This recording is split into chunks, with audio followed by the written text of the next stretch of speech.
Okay. Good evening, friends. Welcome to this class.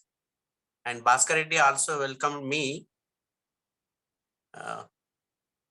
for these last few days. I was busy in NAC preparation, and we have completed NAC visit also. Thank you for allowing me, Bhaskar Reddy and Meena sir and other team members. Hi, friends. Today our topic is the role of state in economic activities, planning and development.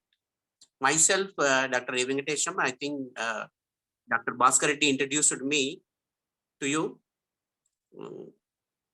I also interacted with you in the motivational class 1 week,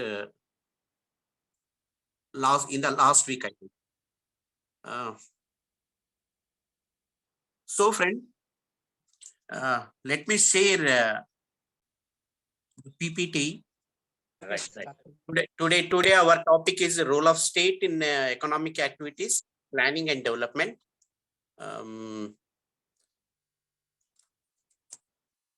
Friends, state is nothing but government. We know that the public finance,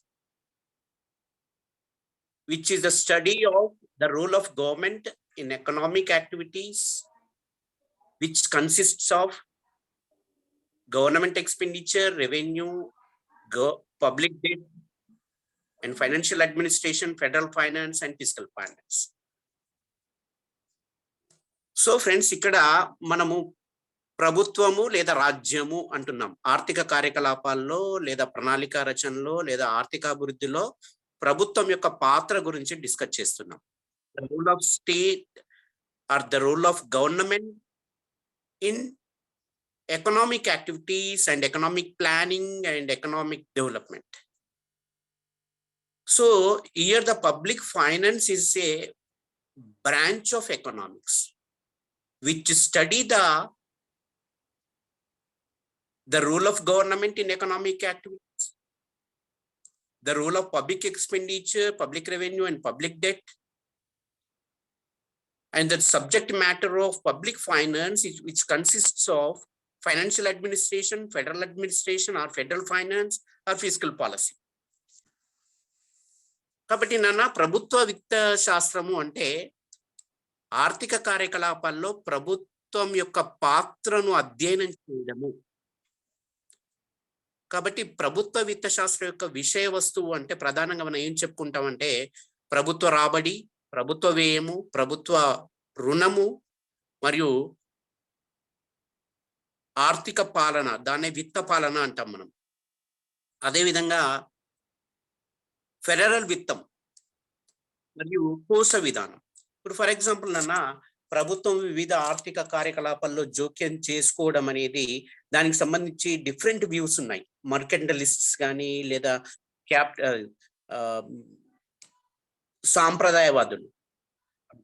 సాంప్రదాయవాదుల different opinion ఉంది. అదేవిధంగా ఆధునిక ఆర్థికతల యొక్క opinion different గా ఉంటుంది.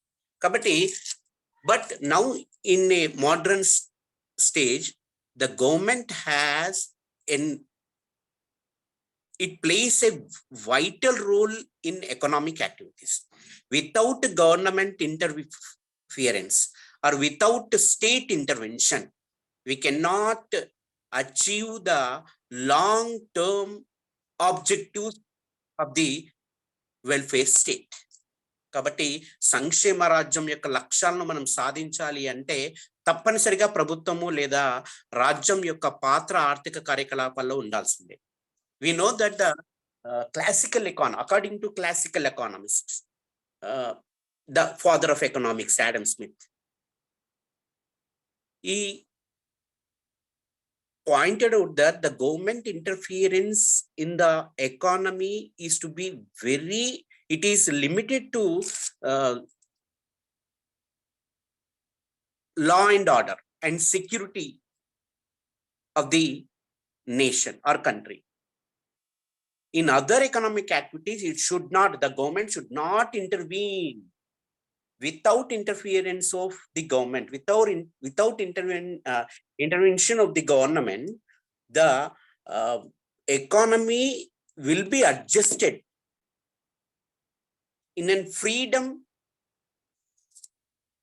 manner. For example, laissez-faire అనే word మనకు తెలుసు, అది లాటిన్ వర్డ్. laissez-faire అంటే ఏంటి? నన్ను నా దారిన వదిలిపెట్టు, leave me in my way కదనన్నా. అంటే ఫుల్ ఫ్రీడమ్ ఫర్ ద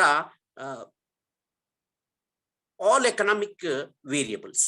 కాబట్టి ప్రతి ఆర్థిక వ్యవస్థలో ఆర్థిక కార్యకలాపాలు ప్రభుత్వం జోక్యం చేసుకోకుండా కేవలం దేశ సంరక్షణ మరియు శాంతి భద్రతలు మాత్రమే కాపాడే విధంగా ప్రభుత్వ కార్యకలాపాలు ఉంటే అది చాలా మంచిది అని క్యాపిటలిస్ట్ ఉద్దేశం.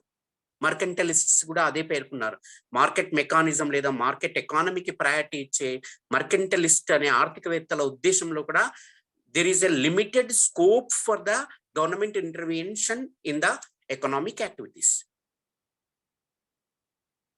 అది మనం ఆల్రెడీ పబ్లిక్ ఫైనాన్స్ లో డిస్కస్ చేసి ఉంటారు మీరు. కానీ ఇక్కడ చూడండి అన్న, the role of government, the role of state in economic activities ante what is government intervention, what is state intervention means it is when the government gets involved in the marketplace for the purpose of impacting the economy, for the purpose of making plans, perspective plans, for the purpose of allocating the resources, for the purpose of distribution of resources, for the purpose of stabilize the economy. So these are the main and major responsibilities of the government in modern age. So ఈ ఆధునిక ప్రపంచంలో ప్రతి ప్రభుత్వము లేదా ప్రతి రాజ్యము తప్పనిసరిగా ఆర్థిక కార్యకలాపాల్లో జోక్యం చేసుకొని మార్కెట్లో వనరులను కేటాయించడం కానీ, వనరులను సమర్థవంతంగా అభిలషణీయంగా పంపిణీ చేయడం కానీ, తద్వారా ఆర్థిక వ్యవస్థలో ఉన్న అనేక రకాల ఆర్థిక సమస్యలకు పరిష్కారాన్ని చూపుతూ ఆర్థిక వ్యవస్థను స్థిరీకరించడం, స్టెబిలైజ్ అన్నమాట. So these are the responsibilities of the modern government. So we can say that the laissez-faire method or the laissez-faire policy is ended in modern period. కాబట్టి ఆధునిక ఈ ప్రపంచంలో ప్రతి దేశం నన్ను అభివృద్ధి చెందిన దేశాలు కావచ్చు, ఇంకా వెనకబడిన దేశాలు ఉండొచ్చు, కానీ ప్రపంచంలో ఇప్పుడు 2 రకాల దేశాలు మాత్రమే చెప్పుకుంటున్నాం, అభివృద్ధి చెందిన దేశము, అభివృద్ధి చెందుతున్న దేశాలు. Why? Because every state has started their planning process, development process. So every country is called either developing country or developed country. కాబట్టి ఇలాంటి సిచ్యువేషన్ లో, ఇలాంటి పరిస్థితుల్లో ప్రతి దేశంలో ఉన్న ప్రతి ప్రభుత్వము లేదా ప్రతి రాజ్యము ఆర్థిక కార్యకలాపాల్లో జోక్యం చేసుకోవాల్సి వస్తుంది.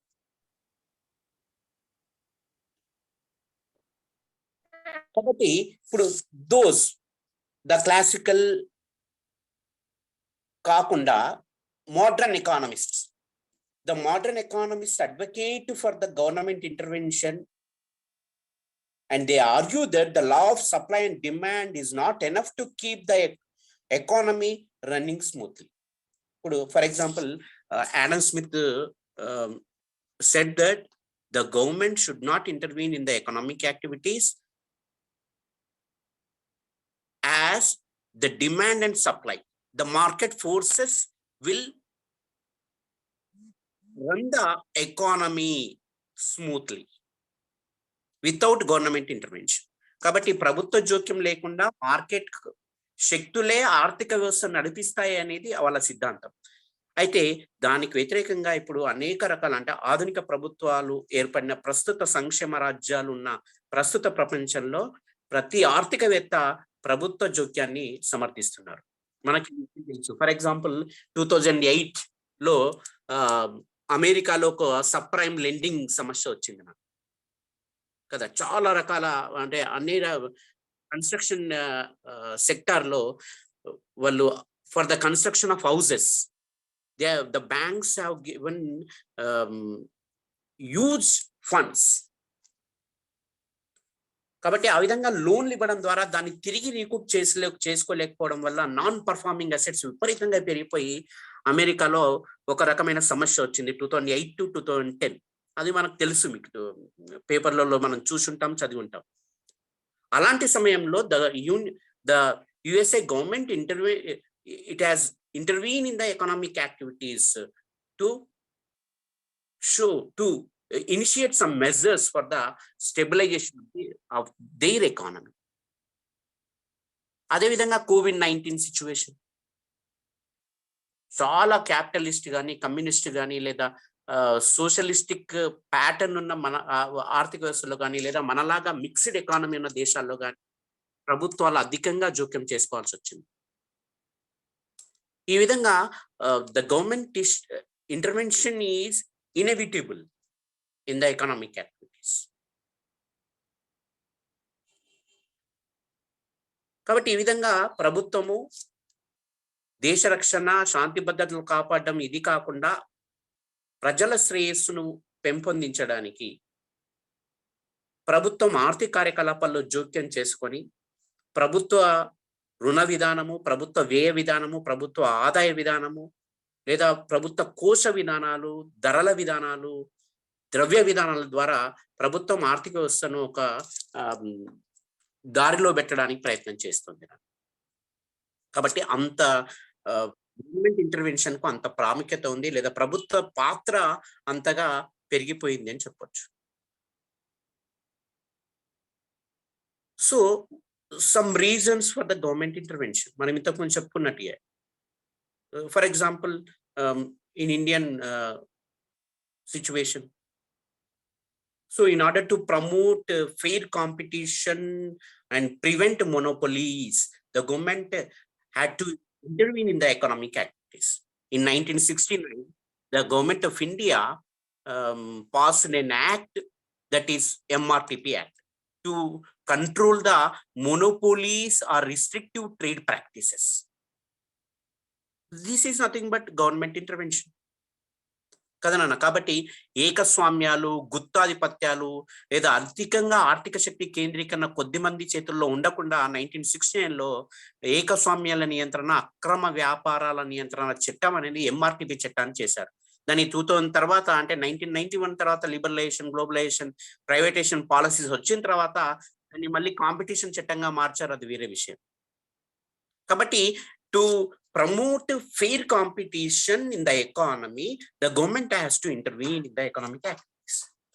For example, to protect the people who are below the poverty line, to protect the environment, supply the drinking water, fair health and hygienic services to the people, to increase the production in the agriculture sector and industrial sector.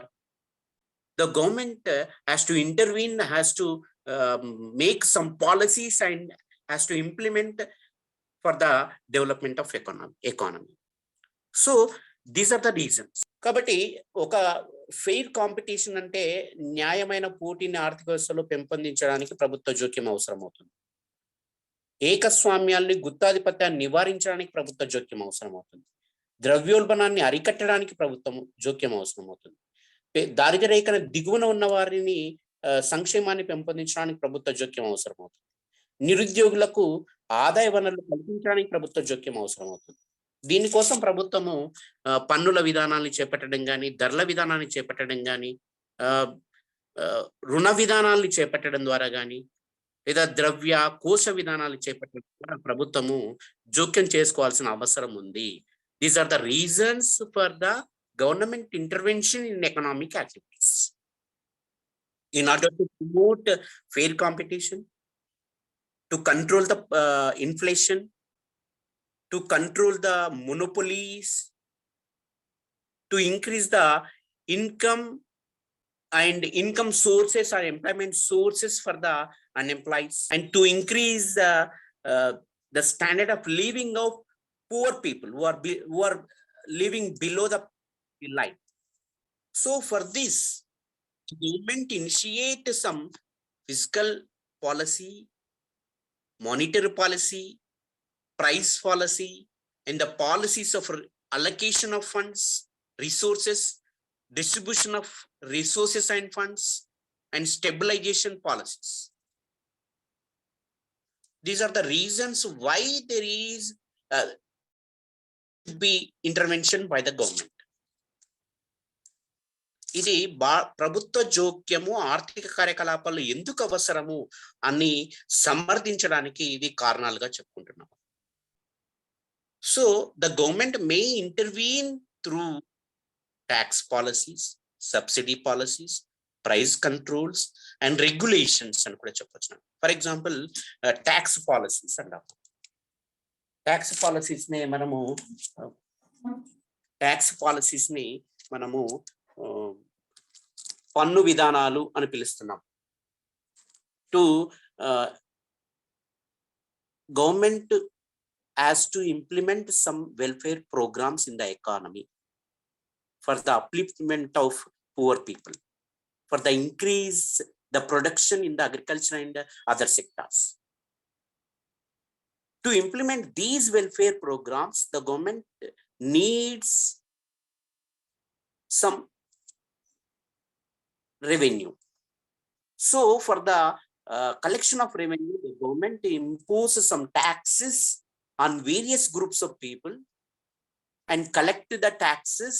This is nothing but the government public revenue policy.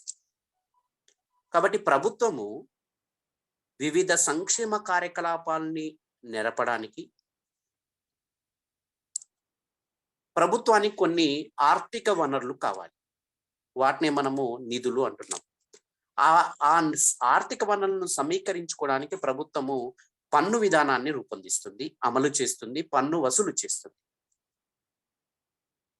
అయితే ఆర్థిక వ్యవస్థలో కొన్నిసార్లు పన్నును అధికంగా విధించడం కానీ, పన్నును తగ్గించడం కానీ, పన్ను నుండి కొన్ని సంస్థలకు, కొన్ని కార్యకలాపాలకు మినహాయింపు ఇవ్వడం కానీ చేస్తుంది ప్రభుత్వం.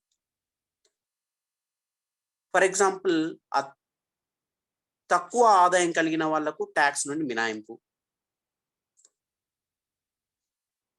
పొల్యూషన్ తక్కువగా చేస్తున్న ఇండస్ట్రీస్కి పన్ను తగ్గింపు లాంటి చర్యల ద్వారా ప్రభుత్వము ఆర్థిక కార్యకలాపాల్లో జోక్యం చేసుకొని ఈ విధానాలను అమలు చేయొచ్చు.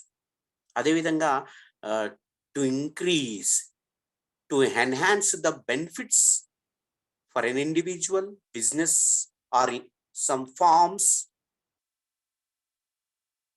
the government initiates some subsidies policies in the economy. ఇప్పుడు ఫర్ ఎగ్జాంపుల్, రైతులను ఆదుకోవడానికి ప్రభుత్వము ఎరువులు, క్రిమి సంహారక మందుల పైన సబ్సిడీలు విధిస్తుంది. Subsidies in supplying fertilisers and chemicals in farming sector. కాబట్టి ఆ విధంగా వ్యవసాయ రంగంలో సబ్సిడీలు ఇవ్వడం ద్వారా రైతుల పైన భారాన్ని తగ్గించి అధిక ఉత్పత్తులు సాధించడానికి ప్రభుత్వం ఈ విధంగా చేపట్టవచ్చు. అదేవిధంగా ఇండస్ట్రీస్, కొన్ని రకాల ఇండస్ట్రీస్ కి లేదా స్మాల్ స్కేల్ సెక్టార్స్ కి లేదా మైక్రో ఇండస్ట్రీస్ కి ప్రభుత్వం కొన్ని సబ్సిడీలు ఇస్తుంది. పరికరాలను కొనుగోలు చేయడంలో కానీ, విద్యుత్ బిల్లులు విధించడంలో కానీ సబ్సిడీలు విధించవచ్చు. అదేవిధంగా ప్రభుత్వము ధరల విధానం ద్వారా, ధరలను నియంత్రించడం ద్వారా సామాన్య వినియోగదారుల యొక్క ప్రయోజనాలు పెంపొందించడానికి ప్రభుత్వము ప్రైస్ కంట్రోల్స్ లేదా ధరల నియంత్రణ విధానాన్ని అమలు చేస్తుంది. మనకు తెలుసు, there is a minimum support price policy in India to support the farmers in getting a minimum prices for their food production or for their crops. దానికోసం భారతదేశంలో సిఏసిపి అనే ఒక సంస్థను ఏర్పాటు చేశాం. Agricultural costs prices commission on agricultural costs and prices. దీని ద్వారా ప్రభుత్వము సుమారు ఒక 22 రకాల ఆహార పంటలకు ధరలను నిర్ణయిస్తుంది. వాటిని మనం మినిమం సపోర్ట్ ప్రైజెస్ అంటాము, కనీస మద్దతు ధరలు. ఇవి కాకుండా ప్రభుత్వం జారీ ధరలు నియమిస్తుంది. ఫర్ ఎగ్జాంపుల్, జారీ ధరలు అంటే ఇష్యూ ప్రైజెస్ అంటాం. For example, public distribution system is there in India since 1950 to increase the standard of living of the poor people who are living below the poverty line. దారిద్ర్య రేఖకు దిగువన ఉన్న పేదలను ఆదుకొని వాళ్ళ యొక్క జీవన ప్రమాణ స్థాయిని పెంచడానికి ప్రభుత్వము జారీ ధరలను ప్రకటిస్తుంది. దాన్నే మనము ప్రజా పంపిణీ వ్యవస్థ అంటాం. మన white ration card, pink ration card, Antyodaya Anna Yojana and social welfare hostels. అదేవిధంగా ప్రొక్యూర్మెంట్ ప్రైజెస్, ప్రభుత్వం రైతుల నుండి లేదా రైతులు పండించిన పంటల్ని మధ్యలో ఉన్న అగ్రికల్చర్ మార్కెటింగ్ ద్వారా ప్రభుత్వము వాటిని సేకరించడానికి ధరలు ప్రకటిస్తుంది. వాటిని మనం ప్రొక్యూర్మెంట్ ప్రైజెస్ అంటాము, సేకరణ ధరలు.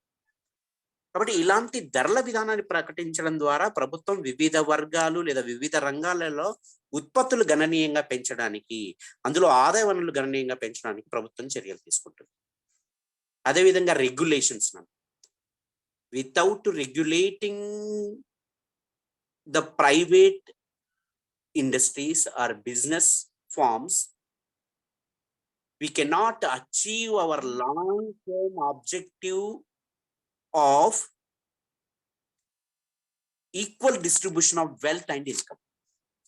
In 1951, when we implemented first 5-year plan, at that time the government of India framed some long-term or perspective objectives. వాటిని దీర్ఘకాలిక లక్ష్యాలు అంటాం. భారత ప్రభుత్వము ప్రణాళిక రచన చేసి పంచవర్ష ప్రణాళికలు అమలు చేసిన 1951లో ఒక దీర్ఘకాలిక లక్ష్యాన్ని నిర్ణయించుకుంది. ఈ పంచవర్ష ప్రణాళికల ద్వారా భారతదేశంలో ఆర్థిక అభివృద్ధి రేటును గణనీయంగా పెంచుతూ ఆర్థిక అసమానతలను తగ్గించి సంపద, ఆదాయ పంపిణీ సమానంగా జరిగేటట్టు చూడాలి. దానికోసము ప్రభుత్వము కొన్ని రెగ్యులేషన్స్, నియమ నిబంధనలు లేదా నియంత్రణలు, కంట్రోల్స్ కొన్ని చేస్తుంది ప్రభుత్వం.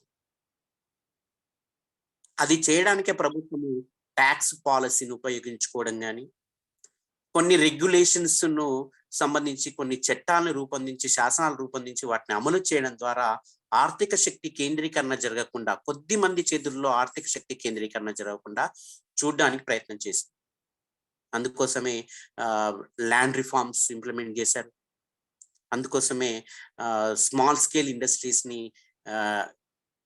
డెవలప్ చేయడానికి 1950s, 1948, 1956 తర్వాత వచ్చిన 1973, 75, 80, 85, 1991 ఇండస్ట్రియల్ పాలసీస్ రెజల్యూషన్స్ లో కూడా more priority given to the small scale industries.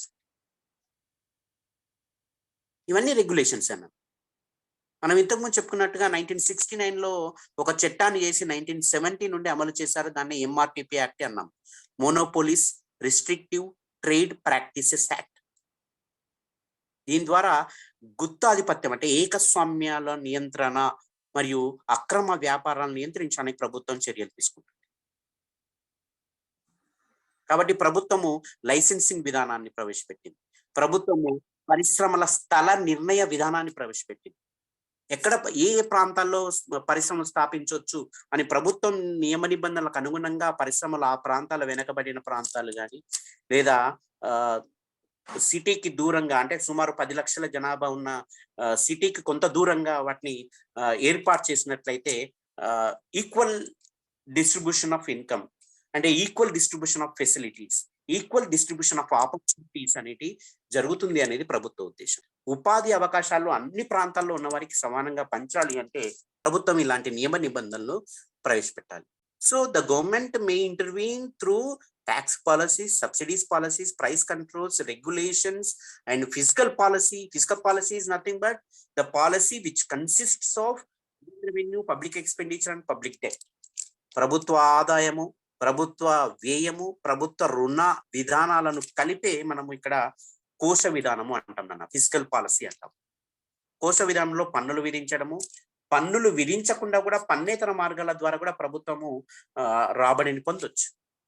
మనకు తెలుసు పన్ను రాబడి, పన్నేతర రాబడి. పన్ను అంటే డైరెక్ట్ ఆర్ ఇండైరెక్ట్ ట్యాక్సెస్ కానీ ఇట్లాంటివి విధించడం ద్వారా ప్రభుత్వము పన్నులు రాబట్టొచ్చు. Non tax revenue is also there. One source is for the government. ప్రభుత్వము వివిధ సంస్థలను స్థాపించి నేరుగా వస్తు సేవలను ఉత్పత్తి చేసి ప్రజలకు అందించడం ద్వారా వాటి నుండి కొంత ఆదాయాన్ని లేదా లాభాల్ని పొందొచ్చు ప్రభుత్వం. అలాంటివి నాన్ ట్యాక్స్ రెవెన్యూస్. జరిమానాలు విధించడం, ఇప్పుడు ఫర్ ఎగ్జాంపుల్ పొల్యూషన్ కంట్రోల్ చేయకుండా ఉన్న కెమికల్ ఇండస్ట్రీస్ కానీ ఫార్మా ఇండస్ట్రీస్ ఉన్నాయనుకోండి, వాటిపైన గ్రీన్ ట్యాక్స్ విధిస్తుంది ప్రభుత్వం. జరిమానాలు విధించడం కానీ, ఫైన్స్ విధించడం కానీ అట్లాంటివి చేయడం ద్వారా కూడా ప్రభుత్వం రాబడి పొందొచ్చు. కాబట్టి మనం ఇంతకుముందు చెప్పుకున్నట్టుగా లెజఫేర్ పాలసీ అనేది ప్రస్తుతం ప్రపంచంలో ఏ దేశంలో లెజఫేర్ పాలసీ పాటించట్లేదు. Even in western countries also the governments they are intervening in the economic activities of their respective countries. కాబట్టి ప్రతి దేశంలో ఆయా ప్రభుత్వాలు తమ ఆర్థిక కార్యకలాపాల్లో జోక్యం చేసుకొని దేశ సంరక్షణ, శాంతి భద్రతలే కాకుండా ఆ దేశాన్ని అభివృద్ధి చెందిన దేశంగా ప్రపంచంలో నిలబెట్టడానికి ప్రతి దేశం ప్రయత్నం. కాబట్టి ఇక్కడ మనము రెండు రకాల దేశాలు మాత్రమే ఉంటాయని చెప్పుకున్నాము. అభివృద్ధి చెందుతున్న దేశాలు, అభివృద్ధి చెందిన దేశాలు. ఆ డిస్కషన్ లో ఎప్పుడైనా యూడిసి, ఎల్డిసి అని వచ్చినా కూడా లో developing countries or under developing countries అని గుర్తుంచుకోండి. There are no third world countries నాన్న. మూడవ ప్రపంచ దేశాలు అని ఒక 20 years బ్యాక్ మనం అప్పుడప్పుడు లిటరేచర్ లో కానీ ఎక్కడైనా పుస్తకాల్లో కానీ చదవచ్చు. కానీ ఇప్పుడు మూడవ ప్రపంచ దేశాలు లేవు నాన్న. ఎందుకంటే ప్రతి దేశము ఆర్థిక అభివృద్ధి ప్రక్రియను ప్రారంభించింది. Every country started their development process. So they are called as either developing country or developed country. కాబట్టి అభివృద్ధి చెందిన దేశం కానీ, అభివృద్ధి చెందుతున్న దేశం కానీ అని మాత్రమే పిలుస్తారు. So the government may perform or may take some responsibilities. Two types of responsibilities, Nana. Direct responsibilities and indirect responsibilities. వాటినే ప్రభుత్వ కార్యకలాపాలు రెండుగా చెప్పొచ్చు, ప్రత్యక్షమైనవి, పరోక్షమైనవి అని. కాబట్టి to attain the economic development in their country, the governments can perform two types of activities: direct activities and indirect activities. For example, direct activities nana. Direct activities lo ante pratyakshamayina చర్యలు లేదా ప్రత్యక్ష కార్యకలాపాలు ప్రభుత్వం చేస్తుంది ఆర్థిక వ్యవస్థలో. Especially for the economic development of underdeveloped countries, the state has been involving itself directly to play some vital roles, to perform certain vital function or duties. They are organizational changes or social or economic overheads development. For example, organizational changes అంటారు. ప్రభుత్వము తమ దేశంలో ఆర్థిక అభివృద్ధిని సాధించడానికి ప్రత్యక్ష కార్యకలాపాలు కొన్ని చేపడుతుంది. ఆ ప్రత్యక్ష కార్యకలాపాల్లో ప్రధానంగా మనము వ్యవస్థాపూర్వక మార్పులు చెప్పొచ్చు. Organizational changes.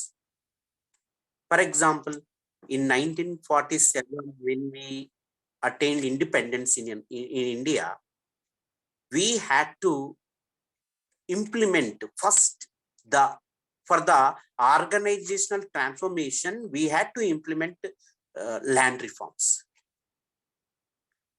Before attaining independence also, in some states, for example Andhra Pradesh, Tamil Nadu and Telangana, Hyderabad states, the governments have implemented some organizational measures.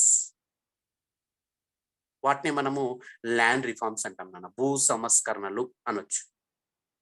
కాబట్టి భూముల పంపిణీలో అసమానతలు ఉన్నాయి, కౌలు సమస్యలు అధికంగా ఉన్నాయి, కమతాల పరిమాణం నిర్ణయించడము, కమతాలు పరిమాణము అంటే అధిక పరిమాణము, అత్యల్ప పరిమాణం కలిగిన భూ పంపిణీలో అసమానతలు చాలా ఉన్నాయి.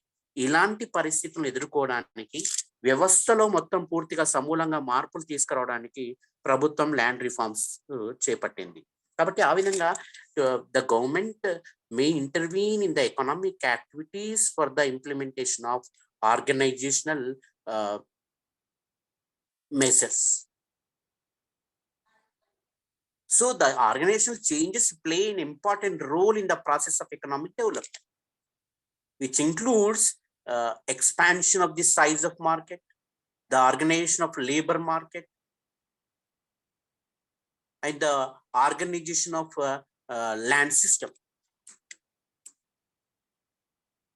కాబట్టి ఒక దేశంలో ఉన్న మార్కెట్ వ్యవస్థలో కానీ, శ్రామిక మార్కెట్లో కానీ, వస్తు మార్కెట్లో కానీ, లేదా భూస్వామి వ్యవస్థలో కానీ మార్పులు తీసుకురావాలి అంటే ప్రభుత్వమే తప్పనిసరిగా జోక్యం చేసుకోవాలి. The private enterprise or the private firm can not intervene in these activities because there is no scope for the profit making కదా నాన్న. అక్కడ ఎక్కడ లాభాల ప్రస్తావన అనేది ఉండదు. కాబట్టి ప్రైవేట్ వ్యక్తులు ఎవ్వరూ జోక్యం చేసుకునే పరిస్థితులు ఉండవు. కాబట్టి తప్పనిసరిగా ప్రభుత్వమే జోక్యం చేసుకోవాలి. The second one is social and economic overheads. వాటిని ఆర్థిక సామాజిక మౌలిక వసతులు అంటాం మనం, అవస్థాపన సౌకర్యాలు అని కూడా. So the main obstacles in the way of economic development in developing countries is the lack of economic overheads and social overheads. For example, economic overheads అంటే ఆర్థిక అవస్థాపన సౌకర్యాలలో లోపం ఉంది, సామాజిక మౌలిక సదుపాయాల్లో లోపం ఉంది. ఫర్ ఎగ్జాంపుల్ కమ్యూనికేషన్, రవాణా, సమాచారము, లేదా మార్కెట్ వసతులు, లేదా గిడ్డంగి వసతులు, లేదా నీటిపారుదల వసతి, లేదా ఎలక్ట్రిసిటీ సప్లై, వీటిలో అనేక రకాల సమస్యలు భారతదేశంలో ఉన్నాయి ఒకప్పుడు, ఇప్పుడు కూడా ఉన్నాయి.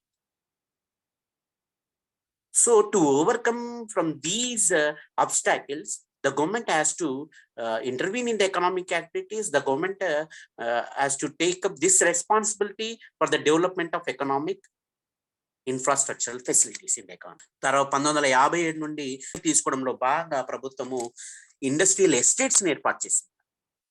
పారిశ్రామిక క్షేత్రాలు అంటాం. కాబట్టి కొన్ని రాష్ట్రాల్లో కొన్ని ప్రాంతాలని గుర్తించి ఆ ప్రాంతాల్లో ప్రభుత్వమే కర్మాగార భవనాలు నిర్మించడము, అక్కడ రవాణా సదుపాయాలను ఏర్పాటు చేయడము, మార్కెట్ వసతులు ఏర్పాటు చేయడము, లేబర్ చౌకగా లభించడానికి కావాల్సిన వసతులు ఏర్పాటు చేయడము, వాళ్ళకు విద్యుత్ సౌకర్యాలు చౌకగా అందించడం. అలాంటి ఇండస్ట్రియల్ ఎస్టేట్స్ లో in the industrial estates the government provide all this economic infrastructure facilities wear the private business person can directly establish its firm or business operations.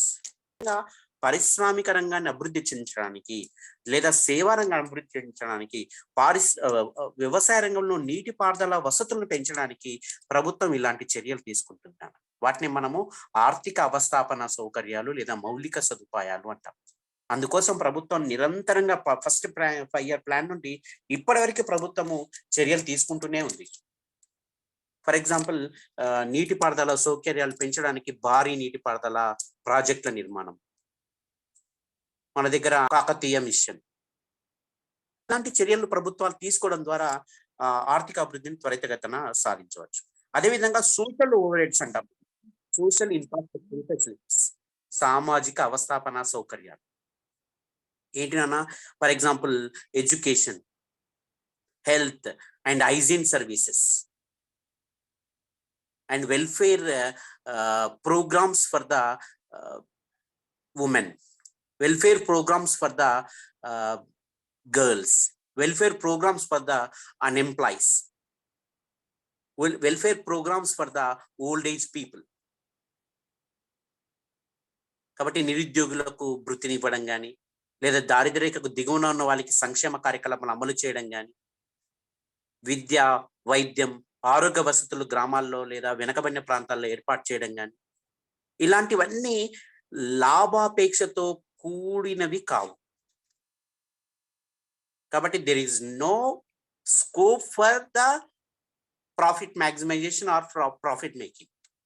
So the private enterprises or the private persons cannot involve or cannot intervene in these developmental activities. So the government should intervene in these activities, and the government should initiate these measures for the development of economy. The third one is education. According to Myrdal, to start on a national development program while leaving the population largely illiterate seems to be futile. The educational facilities provided in underdeveloped countries increase their geographic, occupational mobility, raising their productivity, and facilitating innovations. The quality of labor is very important for economic growth. శ్రామికుల యొక్క నైపుణ్యం పెంచగలిగితే ఆర్థిక వ్యవస్థలో గణనీయంగా ఉత్పాదకత, శ్రామికుల ఉత్పాదకత పెరుగుతుంది, తద్వారా ఉత్పత్తి పెరుగుతుంది, ఆర్థిక వృద్ధిని త్వరితగతిన సాధించవచ్చు. So the economic development are economic goal is also depends on the human development. Human development consists of the development of literacy, and in terms of literacy, in terms of per capita income, in terms of standard of living. ఈ మూడు పెరగకుండా మానవాభివృద్ధి సాధ్యం కాదు. మానవాభివృద్ధి సాధ్యం కాకుండా ఆర్థిక సంక్షేమం లేదా ఆర్థిక వృద్ధి అనేది సాధ్యం కాదు. So after 1990, in the world, each and every country trying for the economic growth with the human face. మానవ అభివృద్ధితో కూడిన ఆర్థిక అభివృద్ధి సాధించడానికి ప్రయత్నం చేస్తున్నారు. ఇది గ్రాడ్యువల్ గా ఇప్పుడు ఇంక్లూజివ్ గ్రోత్ గా మారిపోయింది. కేవలం మానవ అభివృద్ధి, ఆర్థిక అభివృద్ధి కాకుండా పర్యావరణ పరిరక్షణ కూడా అందులో ఉండాలి అనేది మనం ఇప్పుడు చెప్పుకుంటున్నాం. ఇంక్లూజివ్ గ్రోత్, సంలీన వృద్ధి అంటాం మనం. Next measure is public health and family plan. ప్రజారోగ్యము, కుటుంబ నియంత్రణ. For example, due to the overpopulation we faced various long lasting problems. For example, socio-economic problems, poverty, unemployment, inequality in the distribution of wealth, inequality in the distribution of income, inequality in the distribution of employment opportunities, inequality in the distribution of houses, inequality in the consumption expenditure. For example, elite groups ఉంటారన్న, అత్యధిక ఆదాయాలు కలిగిన జనాభాతో పోలిస్తే తక్కువ ఆదాయం కలిగిన లేదా మధ్యస్థంగా ఆదాయం కలిగిన జనాభా యొక్క వినియోగ వ్యయం చాలా తక్కువ కదా నాన్న. ఇప్పుడు for example, below poverty line ఉన్న వాళ్ళు భారతదేశ ప్రణాళికా సంఘం ప్రకారము రోజుకు 35 రూపాయలు ఖర్చు పెడితే వారు దారిద్ర్యరేఖకు దగ్గర ఉన్నట్టు. అంతకంటే ఎక్కువ ఖర్చు పెట్టాడు అనుకోండి, దారిద్ర్యరేఖకు ఎగువన ఉన్నట్టు. They are above the poverty line కదా నాన్న. అది ఆ క్రైటీరియా కరెక్టా కాదా, శాస్త్రీయమా కాదా, లేదా సైంటిఫిక్ కాదా అనేది మనం ఇక్కడ వాదించట్లేదు. అంతకంటే ఎక్కువ ఆదాయం కలిగిన వాళ్ళతో పోలిస్తే తక్కువ ఆదాయం కలిగిన వాళ్ళ యొక్క కన్జంప్షన్ ఎక్స్పెండిచర్ అనేది చాలా తక్కువ. దీస్ ఆర్ ద ఇన్ఈక్వాలిటీస్ కదనన్న. కాబట్టి అందుకోసం ప్రభుత్వము అధిక జనాభా నియంత్రణ చేయడానికి కుటుంబ నియంత్రణ చర్యలు లేదా ప్రజారోగ్యాన్ని కల్పించడం ద్వారా ఏమైంది, భారతదేశంలో డెత్ రేట్స్ విపరీతంగా తగ్గిపోయినాయి. Drastically we reduced the death rates when we compare with the birth rates. అది మంచిదే, కానీ అధిక జనాభాకు కావలసిన అనేక రకాల, అంటే ఫర్ ఎగ్జాంపుల్ ఉపాధి అవకాశాలు ఇవ్వలేకపోయాం, వాళ్ళకు ఆదాయ వనరులు ఇవ్వలేకపోయాం, వాళ్ళ జీవన ప్రమాణ స్థాయి పెంచలేకపోయాం, వాళ్ళు బర్డెన్ గా మారిపోయారు. ఫర్ ఎగ్జాంపుల్ ఒక 15 to 20% children and 20 to 25% old age people ఉన్నారనుకోండి. మధ్యలో ఉన్న ఒక 60 నుండి 65% పని చేయగల జనాభా పైన 30 నుండి 35% లేదా 40% జనాభా ఆధారపడి జీవిస్తున్నారు. This is nothing but inequality in economic terms. అందుకోసం ప్రభుత్వం తప్పనిసరిగా జోక్యం చేసుకొని అలాంటి చర్యలు చేయడం ద్వారా ఇప్పుడు జాయింట్ ఫ్యామిలీ కంటే మనం న్యూక్లియర్ ఫ్యామిలీస్ని అధికంగా కోరుకుంటున్నాం. మనం జనరల్గా ఇప్పుడు మన చుట్టూ ఎక్కడ చూసినా కూడా భార్యాభర్తలు, 2 పిల్లలు చాలు అన్నట్టుగా ఉన్నారు కదనన్న. It is nothing but nuclear families. Next అన్న, వ్యవస్థ నిర్మాణంలో మార్పులు, changes in institutional framework. According to Paul Streeten, the difference between economic growth in advanced countries and development in so-called developing countries is that in the former, attitudes and institutions are by and large adapted to a change, and society has innovations and progress built into the system, while into the latter, attitudes and institutions and even policies are stubborn obstacles to development. కదనన్న. ఇప్పుడు చూడండి, Paul స్ట్రీటన్ ఉద్దేశం ప్రకారము అభివృద్ధి చెందిన దేశాలతో పోలిస్తే అభివృద్ధి చెందుతున్న దేశాల్లో ఎట్లా ఉందో చూడండి. అభివృద్ధి చెందిన దేశాల్లో ఆ వ్యవస్థలో నవకల్పన ప్రవేశపెట్టడానికి అవకాశం ఉంటుంది. అక్కడ అధికంగా త్వరితగతిన అభివృద్ధి సాధించడానికి అవకాశం ఉంటుంది. అక్కడ పెట్టుబడి రేట్లు, పొదుపు రేట్లు చాలా ఎక్కువగా ఉంటాయి. ఇతర దేశాలపైన ఆధారపడకుండా, ఇతర రుణాలపైన ఆధారపడకుండా స్వయం సమృద్ధి, సెల్ఫ్ రిలయంట్ గా ఉండే వ్యవస్థ అక్కడ ఏర్పాటు చేయబడింది. దాంతో పోలిస్తే అండర్ డెవలప్డ్ కంట్రీస్ లేదా డెవలపింగ్ కంట్రీస్ లో ద సిచ్యువేషన్ ఈస్ డిఫరెంట్.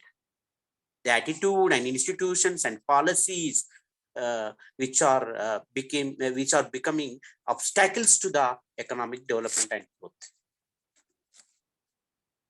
కదనన్నా. కాబట్టి ఇప్పుడు the attitude of the people towards the economic development, for example, if they are illiterate, they do not have any attitude or positive attitude towards development. కాబట్టి literates ఉంటే లేదా ఆర్థిక కార్యకలాపాల్లో వాళ్ళు జోక్యం చేసుకొని వాళ్ళకు ఆదాయ వనరులు, ఉపాధి వనరులు మనం కల్పించగలిగితే అలాంటి వారు ఆర్థిక అభివృద్ధికి చేయూతనిస్తారు అనేది వీళ్ళ ఉద్దేశం. కాబట్టి అలాంటి వ్యవస్థ నిర్మాణంలో మార్పులు తేవడానికి ప్రభుత్వ జోక్యం అవసరం అవుతుంది. అందుకోసం ప్రభుత్వం జోక్యం చేసుకుంటుంది అనేది వీళ్ళ ఉద్దేశం.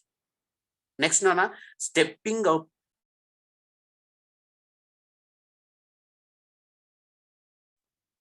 ఓకేనా. కాబట్టి పెట్టుబడి రేట్లు చాలా. So the process of economic development can be accelerated by increasing the rate of interest, increasing the rate of savings, increasing the rate of capital accumulation. కాబట్టి పొదుపును, పెట్టుబడిని, మూలధన సంచయన రేట్లను పెంచడం ద్వారా ఆర్థికాభివృద్ధిని త్వరితగతిన సాధించవచ్చు. ఎందుకంటే we experienced that in 1956 and 1965. During these periods, when we were implementing second and third plan, the Indian government depended more on foreign capital and investment for the establishment of Bokaro, Bhilai, Rourkela steel and engineering industries, iron and steel industries. కాబట్టి చూడండి అన్న, ఆ 1956-65లో భారతదేశం 1956లో మహాల్నోబిస్ 4 రంగాల నమూనా పైన ఆధారపడి ప్రణాళిక రూపొందించి 2వ పంచవర్ష ప్రణాళికలు ఇంప్లిమెంట్ చేశాం. దానిలో భారీ కీలక పరిశ్రమలకు ప్రాధాన్యతనిచ్చాం. హ్యూజ్ ఇండస్ట్రీస్ అన్న, స్ట్రాటజిక్ అండ్ హ్యూజ్ ఇండస్ట్రీస్. అందుకోసం ప్రభుత్వం ఏం చేసింది, కీలక పరిశ్రమలను అంటే ఇనుముకు పరిశ్రమలను స్థాపించడానికి భిలాయ్, బొకారో, రూర్కెలా లాంటి ప్రాంతాల్లో వాటిని దుర్గాపూర్ లాంటి ప్రాంతాల్లో భారీ కీలక పరిశ్రమలు స్థాపించడానికి ప్రభుత్వము జర్మనీ, బ్రిటన్ వంటి దేశాల యొక్క ఇన్వెస్ట్మెంట్ లేదా క్యాపిటల్ ని మనం ఉపయోగించుకుంటున్నాం. అక్కడ నుండి రుణం తెచ్చుకొని, అక్కడ నుండి ఇన్వెస్ట్మెంట్ పెట్టుబడి తెచ్చుకొని, అక్కడ నుండి మూలధనాన్ని సంపాదించుకొని మనం స్టార్ట్ చేయాల్సి వచ్చింది. అట్లా కాకుండా మన దేశంలోనే స్వయంగా మనం పెట్టుబడి పెంచినట్లయితే, if we increase the investment domestic or indigenous, investment కానీ, సేవింగ్స్ కానీ, క్యాపిటల్ అక్యుమిలేషన్ కానీ సెల్ఫ్ రిలయంట్ గా మనమే చేసుకోగలిగితే, అందుకోసం ప్రభుత్వం అనేక రకాల చర్యలు తీసుకొని monetary policy and fiscal policy introduce చేస్తుంది. పొదుపు పెంచాలి అంటే rate of interest rate, savings పైన రేట్ ఆఫ్ ఇంట్రెస్ట్ రేట్ పెంచడం, అట్లా చేయడం ద్వారా సేవింగ్స్ పెంచవచ్చు. అట్లా కాకుండా ఇన్వెస్ట్మెంట్ ఆర్థిక వ్యవస్థలో పెంచాలంటే the new investors they have to come up with the new ideas to start some new industries or innovative business operations. For this, the government reduce the rate of interest on loans. ఆ విధంగా తక్కువ వడ్డీకి రుణాలు ఇవ్వడం ద్వారా మనము నూతన పెట్టుబడిదారులను ఆకర్షించడం ద్వారా పెట్టుబడి పెంచవచ్చు ఆర్థిక వ్యవస్థలో. అందుకోసం ప్రభుత్వం అనేక రకాల చర్యలు తీసుకుంటూ ఉంది.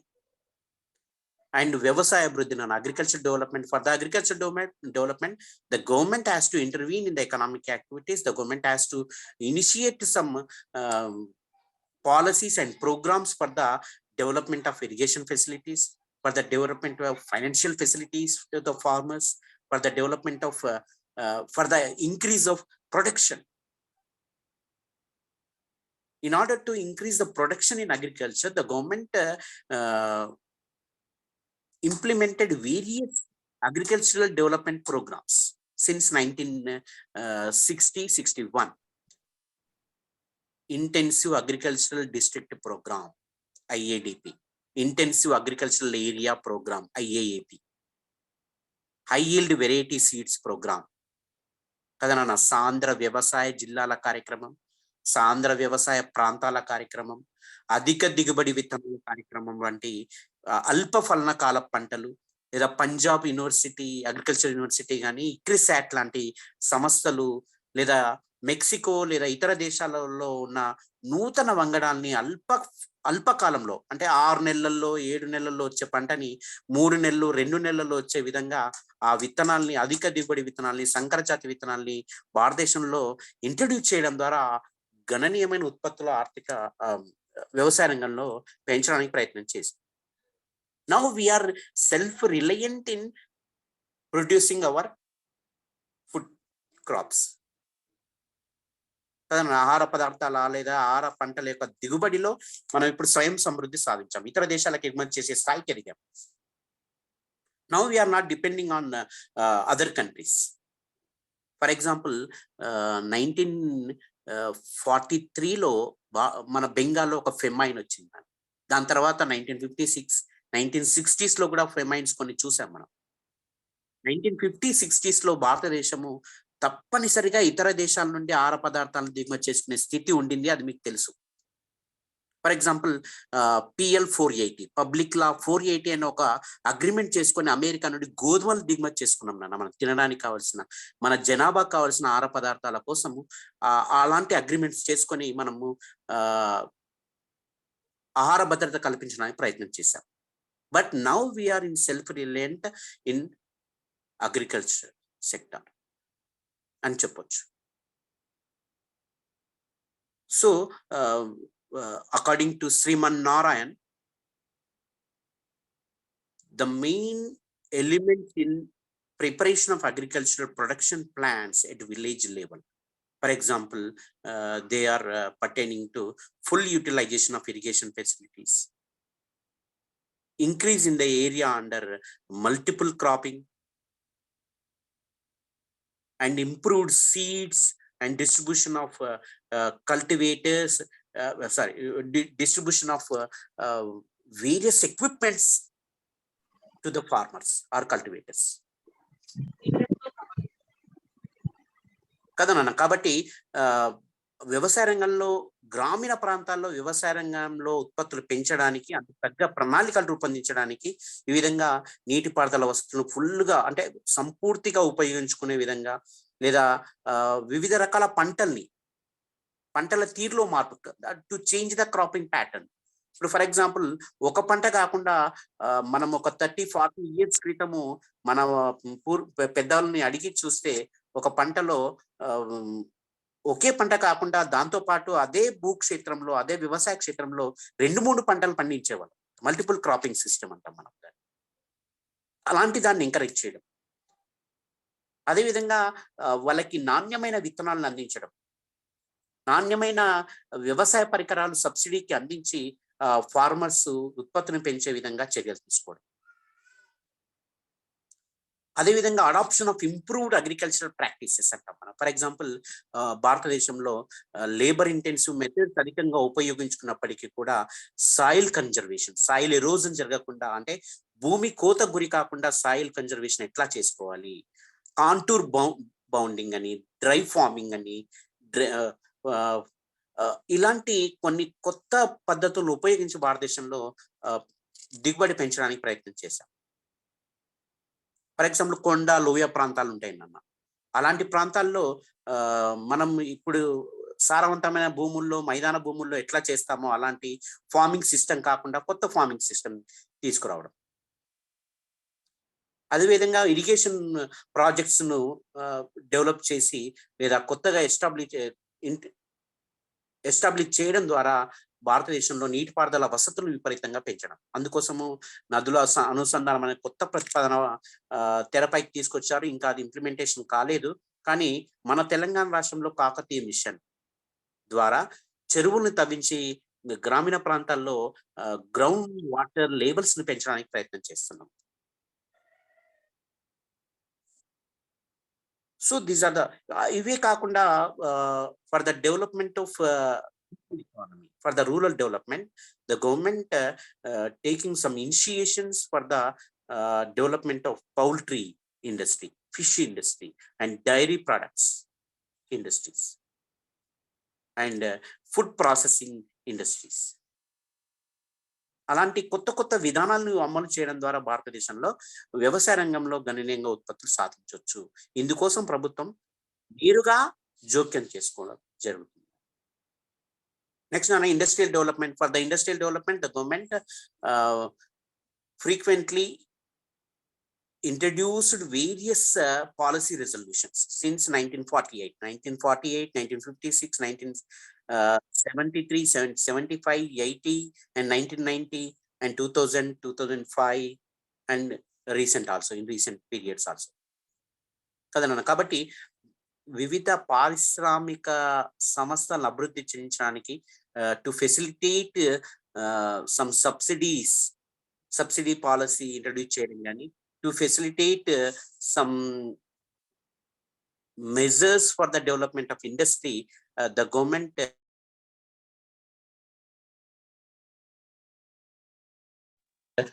took initiation for nationalization of banks. అది మనకు తెలుసు. 1960s లో, 1980s లో సుమారు ఒక 20 బ్యాంకుల్ని భారత ప్రభుత్వం జాతీయం చేసి నేరుగా చిన్న చిన్న పారిశ్రామిక సంస్థలకి, వ్యవసాయ రంగానికి విత్త సౌకర్యాలు అందుబాటులో ఉంచడానికి ప్రయత్నం చేసింది. అదేవిధంగా 1990లో SIDBI, small industries development bank of India, భారత చిన్న పరిశ్రమల అభివృద్ధి సంస్థ బ్యాంకును ఏర్పాటు చేసి, అదేవిధంగా NABARD in 1982 the NABARD was established by the government for the development of agriculture and rural development activities. అదేవిధంగా నాన్న influencing the use of resources, వనరుల ఉపయోగాన్ని ప్రభావితం చేయడం. కాబట్టి underutilisation to control the underutilization and to misutilization of resources. For the optimum utilization of resources, the government took various initiatives in this field. కాబట్టి వనరులను వృధాగా చేయడం కానీ, అల్ప వినియోగం చేయడం కానీ, ఇలాంటి సమస్యల నుండి కాపాడడానికి ప్రభుత్వము అభిలషణీయంగా వనరులను ఉపయోగించడానికి ట్యాక్స్ పాలసీస్ని కానీ, మానిటరీ పాలసీస్ని కానీ, ఫిస్కల్ పాలసీస్ని కానీ ఇంట్రడ్యూస్ చేశారన్నమాట. వాటిని మనము ధరల విధానం అని, పన్నుల విధానం అని, ద్రవ్య విధానం అని, కోశ విధానం అని పేర్కొంటాం. అవి కూడా డిస్కస్ చేస్తాం మనం ఇప్పుడు. So for the proper utilization of land, for the proper utilization of resources, natural resources which are available in our Indian geographical area, the government took various initiations. అదేవిధంగా for the removal of inequalities the government took it as a responsibility of the government to reduce the inequalities in the distribution of land, in the distribution of income, and in the distribution of wealth and other resources. అందుకోసం ప్రభుత్వము అనేక రకాల చర్యలు తీసుకొని మనం ఇంతకుముందు చెప్పినట్లుగా దారిద్ర్యకు దిగువన ఉన్న వాళ్ళని కాపాడడానికి లేదా వాళ్ళ ఆర్థిక స్తోమతను పెంచడానికి ప్రభుత్వం తీసుకుంటున్న చర్యలు, వివిధ రకాల కార్యక్రమాలను వాళ్ళ కోసం ఇంప్లిమెంట్ చేస్తున్నాం మనం. అదేవిధంగా రైతుల్ని ఆదుకోవడానికి లేదా సకాలంలో వాళ్ళకు సరైన ధరలు అందించడానికి ప్రభుత్వం చర్యలు తీసుకుంటుంది. చిన్న పరిశ్రమలు లేదా కుటీర పరిశ్రమలు కాపాడడానికి, చిన్న చిన్న సంస్థలను స్థాపించడానికి, స్టార్టప్స్ అంటే న్యూ ఇన్నోవేటివ్ స్టార్టప్స్ స్టార్ట్ చేయడానికి భారత ప్రభుత్వం కూడా అనేక రకాల చర్యలు తీసుకుంటుంది.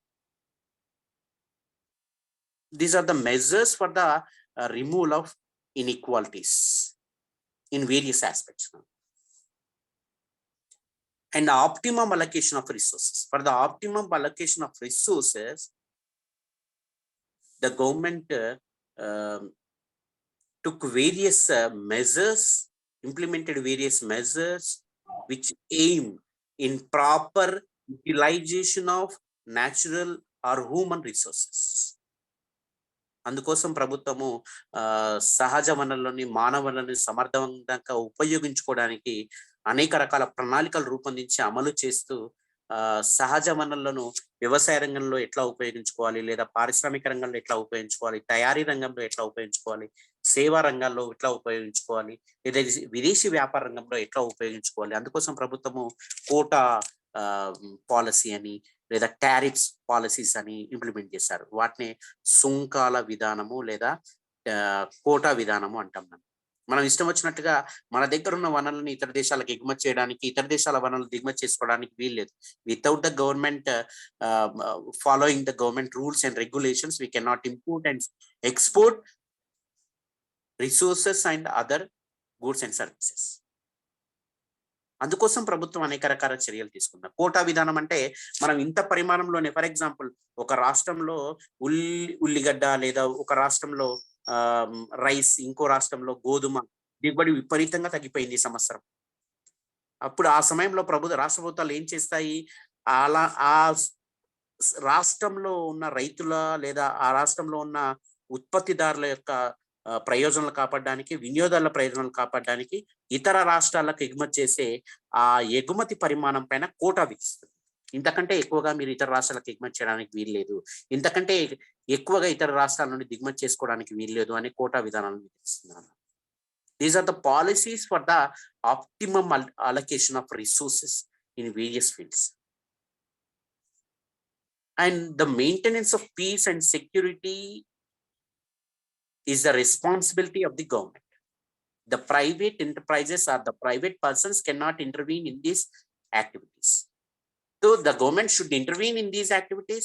The government should maintain this peace and security.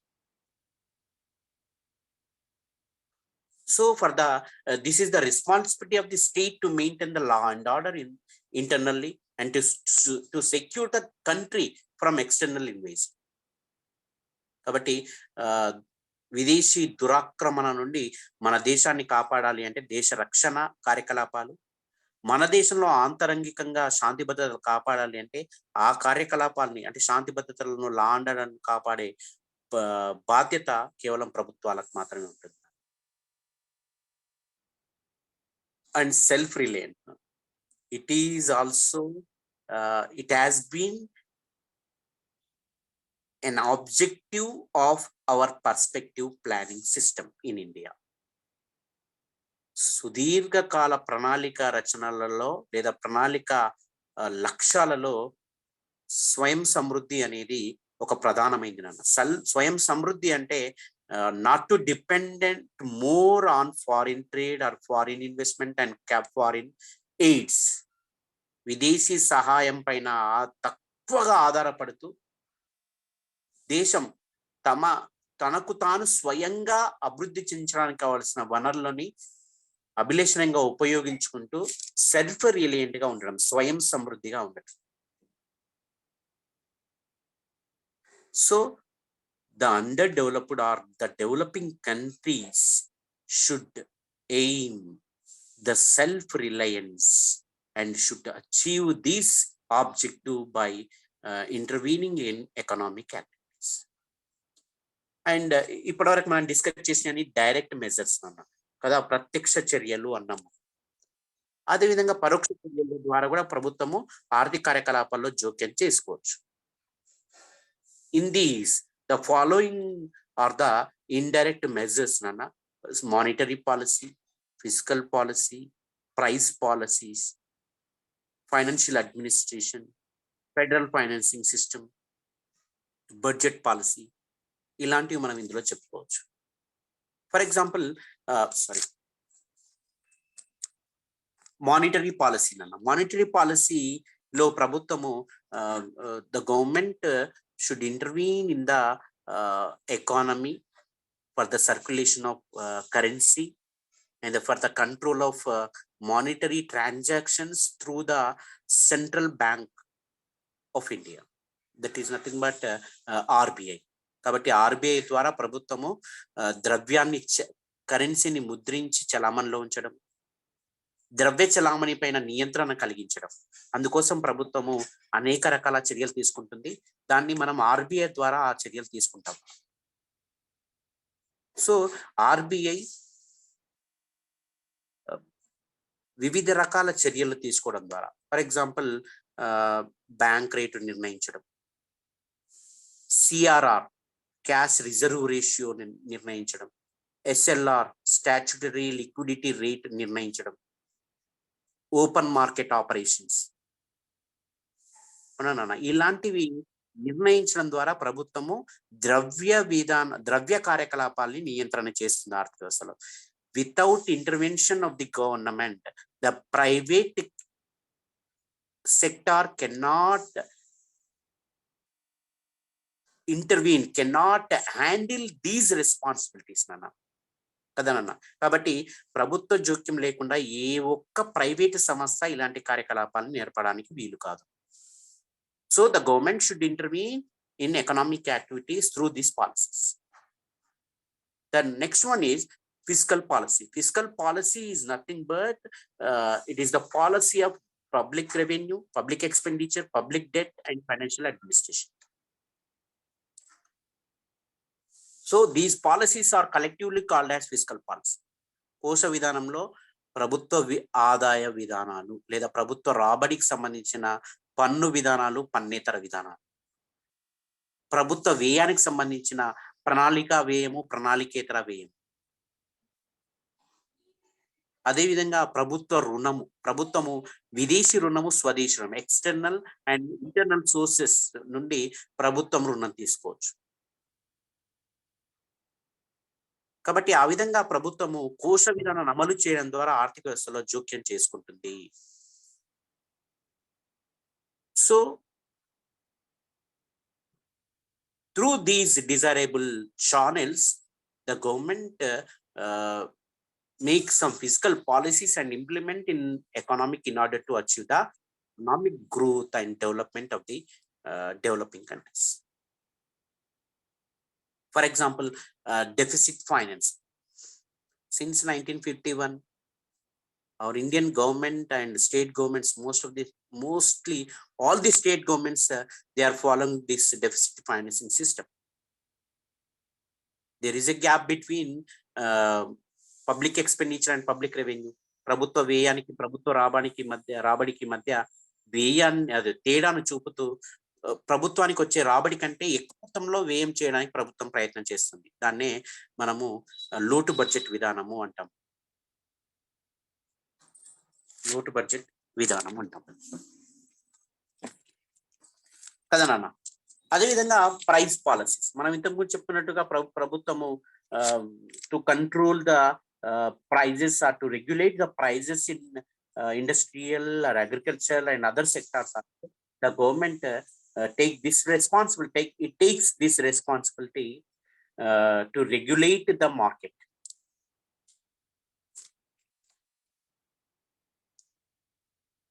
So Nana, the important field of economic activity of the government is to regulate and control the prices in the economy. So to control the inflationary situations in the economy, if inflation is there, if the prices are continuously increasing, what will be the effect on the middle income people and wage employees and the lower income people? కాబట్టి ధరలు నిరంతరంగా పెరగడం వల్ల మధ్యస్థ ఆదాయం కలిగిన వాళ్ళు కానీ లేదా రెగ్యులర్ గా శాలరీ పొందుతున్న వేతనాలు పొందుతున్న శ్రామికుల పరిస్థితులు కానీ లేదా దారిద్ర్యకు దిగువన ఉన్న పేదల పరిస్థితి కానీ చాలా దిగజారిపోతుంది. To control these, to keep in mind their interests, the interest of the poor people, the interest of the wage people, the interest of the middle income people, the government has to intervene in the economic and it has it implement some price policies. అందుకోసమే మనం ఇంతకుముందు చెప్పినట్టుగా fair prices policies అని లేదా చౌక ధరలు అన్నాం, వాటిని ఇష్యూ ప్రైజెస్ అన్నాం మనం, జారీ ధరలు, ప్రొక్యూర్మెంట్ ప్రైజెస్ సేకరణ ధరలు అండ్ మినిమం సపోర్ట్ ప్రైజెస్ కనీస మద్దతు ధరలు విధానాన్ని ప్రకటించే ప్రభుత్వము అనేక రకాల చర్యలు తీసుకుంటుంది. అదేవిధంగా విదేశీ వ్యాపార అభివృద్ధి, to increase the foreign trade, to increase the foreign relations, to enhance the foreign exchange reserves. The government has to frame some foreign trade policies. By implementing these policies, the government may favor the foreign trade to itself. కాబట్టి తనకు తానుగా విదేశీ వ్యాపారం అనుకూలంగా ఉండాలంటే ప్రభుత్వం అనేక రకాల చర్యలు తీసుకోవాలి. So to control over the exports and imports of goods, services, labor and other resources, the government has to implement some foreign trade policies. అందుకోసం మనము ఎగ్జిమ్ పాలసీస్ అంటాం. మన EXIM policy is nothing but విదేశీ ఎగుమతి దిగుమతి విధానాలు అంటాం, export and import policies. ఆ విధంగా చేయడం ద్వారా ప్రభుత్వము సుంకాలు, ఎగుమతి దిగుమతి సుంకాలు విధించడము మరియు అదేవిధంగా కోటా విధానాలు రూపొందించడం ద్వారా ప్రభుత్వము విదేశీ వ్యాపారం పైన నియంత్రణ కలిగి ఉండి విదేశీ వ్యాపారాన్ని మనకు అనుకూలంగా, మన దేశానికి అనుకూలంగా చేయడానికి ప్రభుత్వం ప్రయత్నం చేస్తూ ఉంటుంది. For example in 1985 to 1991-92, what was the situation in India prevailed?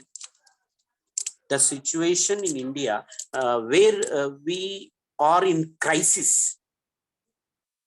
where we were in financial crisis, especially we had to borrow from international financial institutions. అలాంటి సందర్భాల్లో 1985 రాజీవ్ గాంధీ పీరియడ్ నుండి 1990-93 వరకు కూడా భారతదేశంలో ఒక రకమైన ఆర్థిక మందగమనం బాగా ఉంటుంది. ఇతర దేశాల నుండి లేదా అంతర్జాతీయ విత్త సంస్థల నుండి తప్పనిసరిగా అప్పు తీసుకోవాల్సిన పరిస్థితి.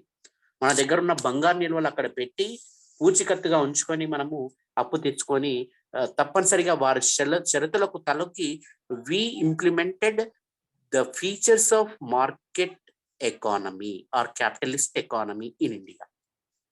They are globalisation, privatisation and liberalisation policies కదా నాన్న, ఎల్పిజి పాలసీస్ అంటాం మనం. ఆ విధంగా ప్రభుత్వము ఆయా పరిస్థితులకు అనుగుణంగా విదేశీ వ్యాపార విధానాలు రూపొందించి అందుకు అనుగుణంగా భారతదేశ విదేశీ అంటే ఏ దేశమైనా ఆ దేశం యొక్క ఆర్థిక అభివృద్ధిని దృష్టిలో ఉంచుకొని విదేశీ వ్యాపార విధానాలు రూపొందిస్తుంది. And in order to strengthen the public sector in India, the government, the Indian government and the state governments have taken various measures for the development of public sector, which enable us to enhance the social welfare. కదనన్న కాబట్టి ప్రభుత్వ రంగమే అత్యధికంగా సామాజిక సంక్షేమాన్ని పెంపొందించడానికి ప్రయత్నం చేస్తుంది అనే ఉద్దేశంతో ప్రభుత్వ రంగ అభివృద్ధిని సాధించడానికి ప్రయత్నం చేసింది. అందుకోసం 1951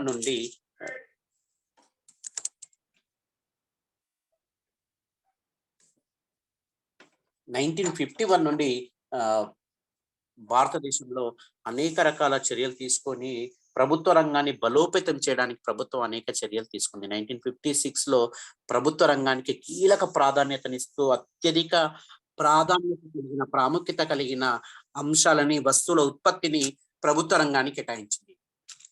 The government reserved some strategic industries to the public sector. After 1991, the public sector priority was reduced and more priority given to the private sector. It is another situation. For the role of state in economic development, to encourage the public sector, to develop the public sector, to strengthen the public sector. The another one is economic planning. Economic planning to frame the plans and to implement the plans for the overall development of the economy. So, due to the optimum allocation of budget resources to all the sectors, to all the states, the government frequently framing the policies and criteria for the attainment of economic development objective. అందుకోసం ప్రభుత్వము ప్రణాళికా సంఘాన్ని రూపొందించి తర్వాత దాన్ని 2015లో నీతి ఆయోగ్ అన్నాం మనం, national institution for transforming India. అదేవిధంగా ఎన్డీసీలో యాక్చువల్గా planning commission is not a constitutional body. The NDC is a constitutional body. There is a provision for the establishment of NDC in our Indian Constitution. కాబట్టి దానిపైన ప్రణాళికా సంఘం పైన ఉన్న విమర్శలు అవన్నీ పక్కన పెడితే ప్రణాళికలు రూపొందించి ఆ ప్రణాళికల ద్వారా అన్ని రంగాల్ని సమంగా అభివృద్ధి చెందించడానికి, రీజనల్ ఇంబ్యాలెన్సెస్ తొలగించడానికి, అంటే ప్రాంతీయ అసమానతలు తొలగించి బ్యాలెన్స్డ్ రీజనల్ డెవలప్మెంట్ సాధించడానికి, సంతులిత ప్రాంతీయ అభివృద్ధి సాధించడానికి ప్రభుత్వం అనేక రకాల ప్రణాళికలు రూపొందించి అమలు చేస్తుంది. ఈ విధంగా ప్రభుత్వం ఇండైరెక్ట్ మెజర్స్ తీసుకుంటుంది. అదేవిధంగా ప్రభుత్వం రుణం చేయాల్సి వస్తుంది తప్పనిసరిగా. ఆ విషయం మనకు తెలుసు, ఎందుకంటే to fill the gap between the public expenditure and public revenue, the government borrow some loans or debt from internal and external resources. కాబట్టి ప్రభుత్వము స్వదేశీ మార్గాల ద్వారా కానీ విదేశీ మార్గాల ద్వారా కానీ ప్రభుత్వ ఆదాయ వ్యయాల మధ్య ఉన్న తేడాను పూడ్చడానికి ప్రభుత్వం రుణం చేయాల్సి వచ్చింది. అందుకోసం ప్రభుత్వము రుణం చేయడానికి కావాల్సిన ఆధారాలు లేదా మార్గాలు, దానికి కావాల్సిన ఒక క్రైటీరియా విధానాన్ని రూపొందించి, అదేవిధంగా ప్రభుత్వం చేసిన రుణాన్ని తిరిగి చెల్లించడానికి ప్రభుత్వ రుణ విముక్తి అంటాం మనం, విమోచన అంటాం, పబ్లిక్ డెట్ రిడమ్షన్ అంటాం. దానికోసం కూడా కొన్ని మెథడ్స్ ను ఫాలో అవడం ద్వారా, అంటే by following some methods for the public debt redemption, the government intervening in the economic activities. So these are the direct activities and indirect activities through which the government may intervene in economic activities, planning and development of the economy. దీనికి సంబంధించి అనేక రకాల limitations కూడా ఉన్నాయనన్న. In spite of these activities or these initiatives taken by the government, there are some limitations for the government intervention. For example, the planning, initiation and direction of economic development is not sufficient. There is no fault in the plans but the implementation is faulty and it is found lacking in most underdeveloped countries. For example, the planning and the direction of economic development and the implementation of planning and the distribution of financial resources and allocation of resources among various sectors and various needs is the duty of the government. Here the government is making some plans, but in implementation there is a fault. There are some limitations in the implementation, proper implementation of plans. Due to these limitations, we could not achieve all the objectives of the 5-year plans of India. కాబట్టి ఇలాంటి వివిధ రకాల ప్రణాళికలు రూపొందించి అమలు చేయడానికి ప్రయత్నం చేసినప్పటికీ సమర్థవంతంగా ప్రణాళికలు రూపొందిస్తుంది, కానీ వాటిని అమలు చేయడంలో అనేక రకాల పరిమితులు. ఆ పరిమితుల దృష్ట్యా భారతదేశంలో మనం రూపొందించుకున్న పంచవర్ష ప్రణాళికల యొక్క దీర్ఘకాలిక లక్ష్యాలను ఇప్పటికీ మనం సాధించలేకపోయాం. ఏంటది? High economic development rates or high economic growth rates ఇంకా సాధ్యం కాలేదు. To limit the population, high population growth rates, ఇంకా పాపులేషన్ గ్రోత్ రేట్ ఉంది. రాబోయే త్వరలో ఇంకో 20-25 years లో మనము చైనా జనాభాను కూడా మించిపోయే పరిస్థితిలో ఉన్నాం. And we could not achieve the equality in the distribution of income and wealth, to reduce the inequalities in the distribution of income and wealth. అదనా కాబట్టి ప్రాంతీయ అసమానతలు, ఆర్థిక అసమానతలు, ఆదాయ సంపద పంపిణీలో అసమానతలు ఇంకా తగ్గించలేకపోయాం భారతదేశంలో. సిన్స్ 1991 అది ఒక రకమైన భ్రమలో పడేసింది అన్నమాట. అది యాక్చువల్గా మనం అది సాధిస్తామా లేదా అనే విషయం పక్కన పెట్టి, కాబట్టి అలాంటి సమస్య. అదేవిధంగా generally in the government machinery there is corrupt and inefficient is we experienced that. కాబట్టి 1980s నాటికి భారతదేశంలో 1980s 85s నాటికి భారతదేశంలో ప్రభుత్వ రంగంలో inefficiency and corruption and red-tapism మనం చాలా చూసాము. చాలా రకాల విమర్శలు కూడా వచ్చాయి. అందుకోసమే 1988లో NRF నేషనల్ రెన్యూవల్ ఫండ్ ఏర్పాటు చేసి ప్రభుత్వ రంగం యొక్క జోక్యాన్ని గణనీయంగా తగ్గించడానికి, ప్రభుత్వ రంగంలో ఉన్న అధిక సిబ్బందిని తగ్గించడానికి, ప్రభుత్వ రంగంలో ఉన్న అధిక పెట్టుబడులను తగ్గించి ప్రైవేటు పరం పాక్షికంగా చేయడానికి ప్రభుత్వం అనేక రకాల చర్యలు తీసుకుంది. అందులో భాగంగానే VRS implementation, investment policy, reduction of public sector, partially or fully privatization of public sector units. ఇది 1991 నుండి ఇంకా ఊపందుకుంది. ఇది ఒక రకమైన లిమిటేషన్ అన్న. And the excessive state interference in economic life leads to dictatorship and consequently the economic freedom of people is lost.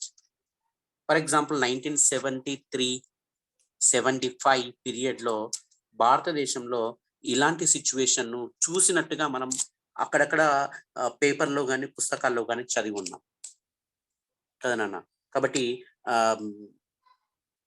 Glass curtain economy, iron curtain economy అంటాం నాన్న.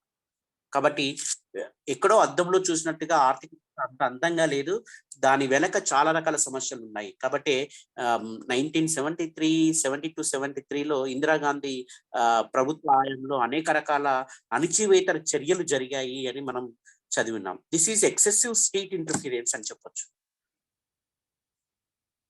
జనాభా నియంత్రణ చేయడానికి, కుటుంబ నియంత్రణను చేయడానికి ప్రభుత్వాలు అంటే central government compelled the people, more people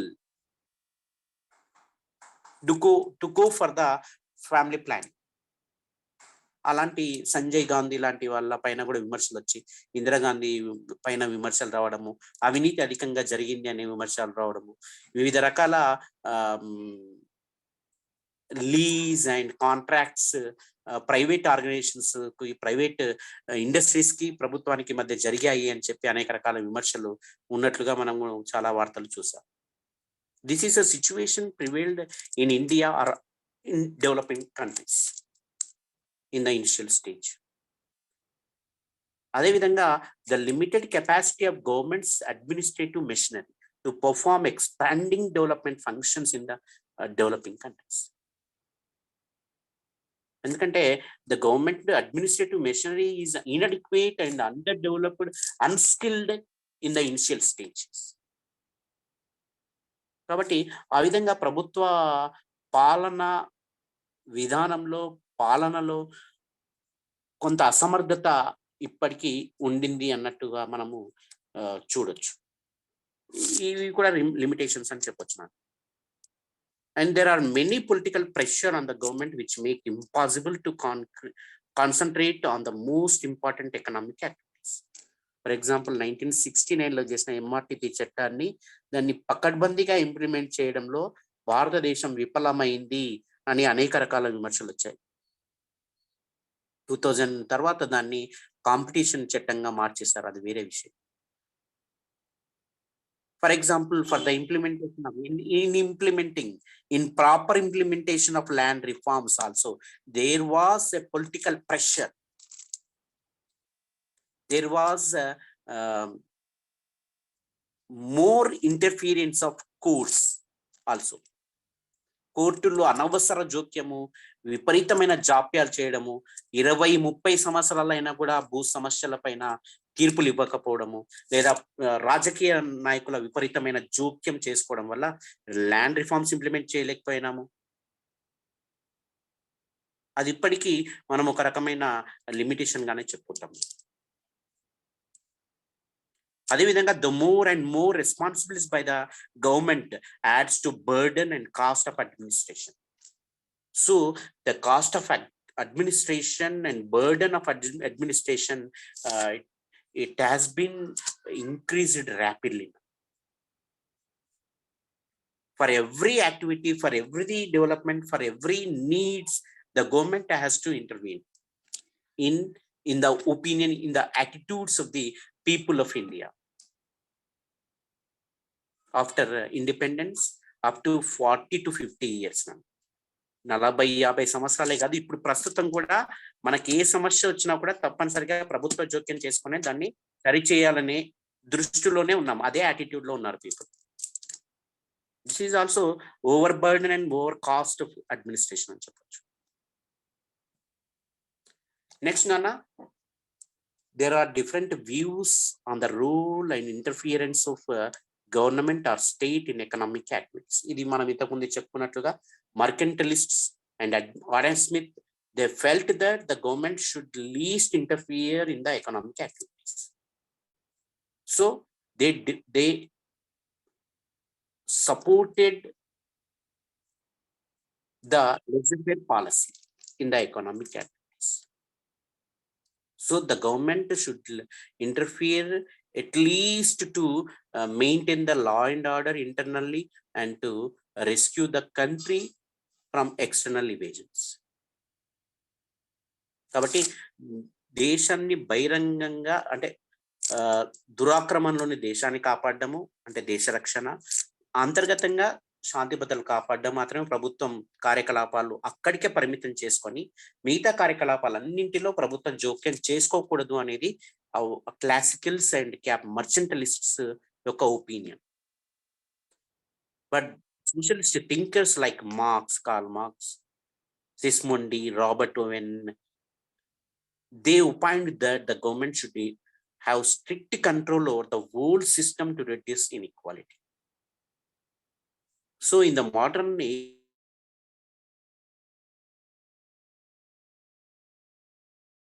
the laissez-faire policy, without interference of the government in an economic activities, the country cannot achieve the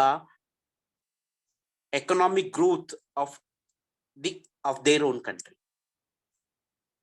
ప్రపంచంలో ఏ దేశమైనా అది సాధించడానికి ఇప్పుడు వీలు కాదు నన్ను. కాబట్టి తప్పనిసరిగా ప్రభుత్వ జోక్యం అవసరం.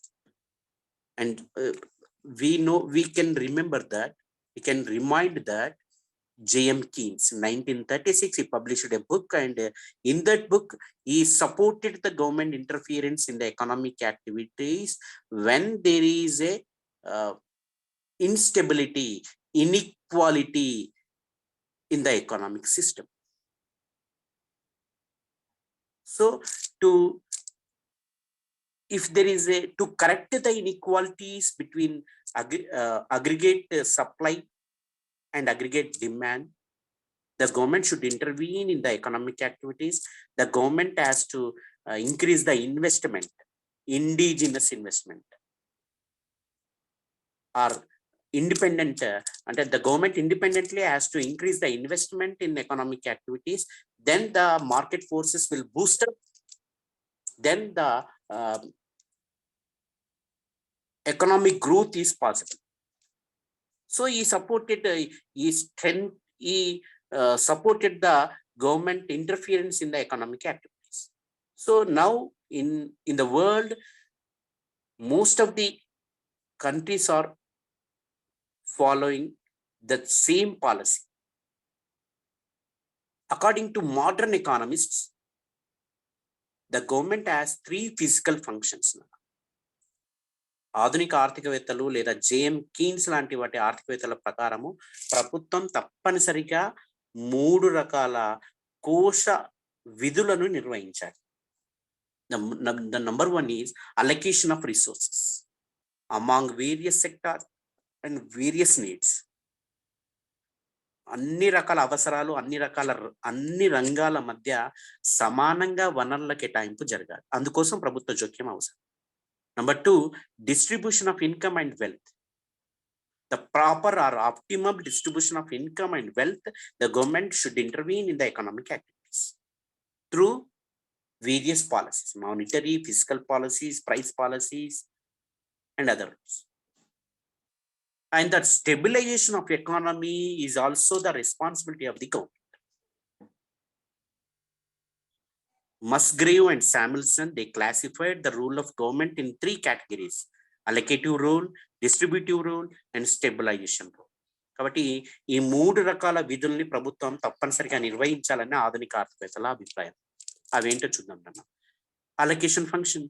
In market economy, allocation of productive resources are generally made by the market mechanism for price mechanism, but it is not always the best or optimum allocation. For example, in the capitalist economy, market forces play a vital role in allocation of resources among various sectors or needs.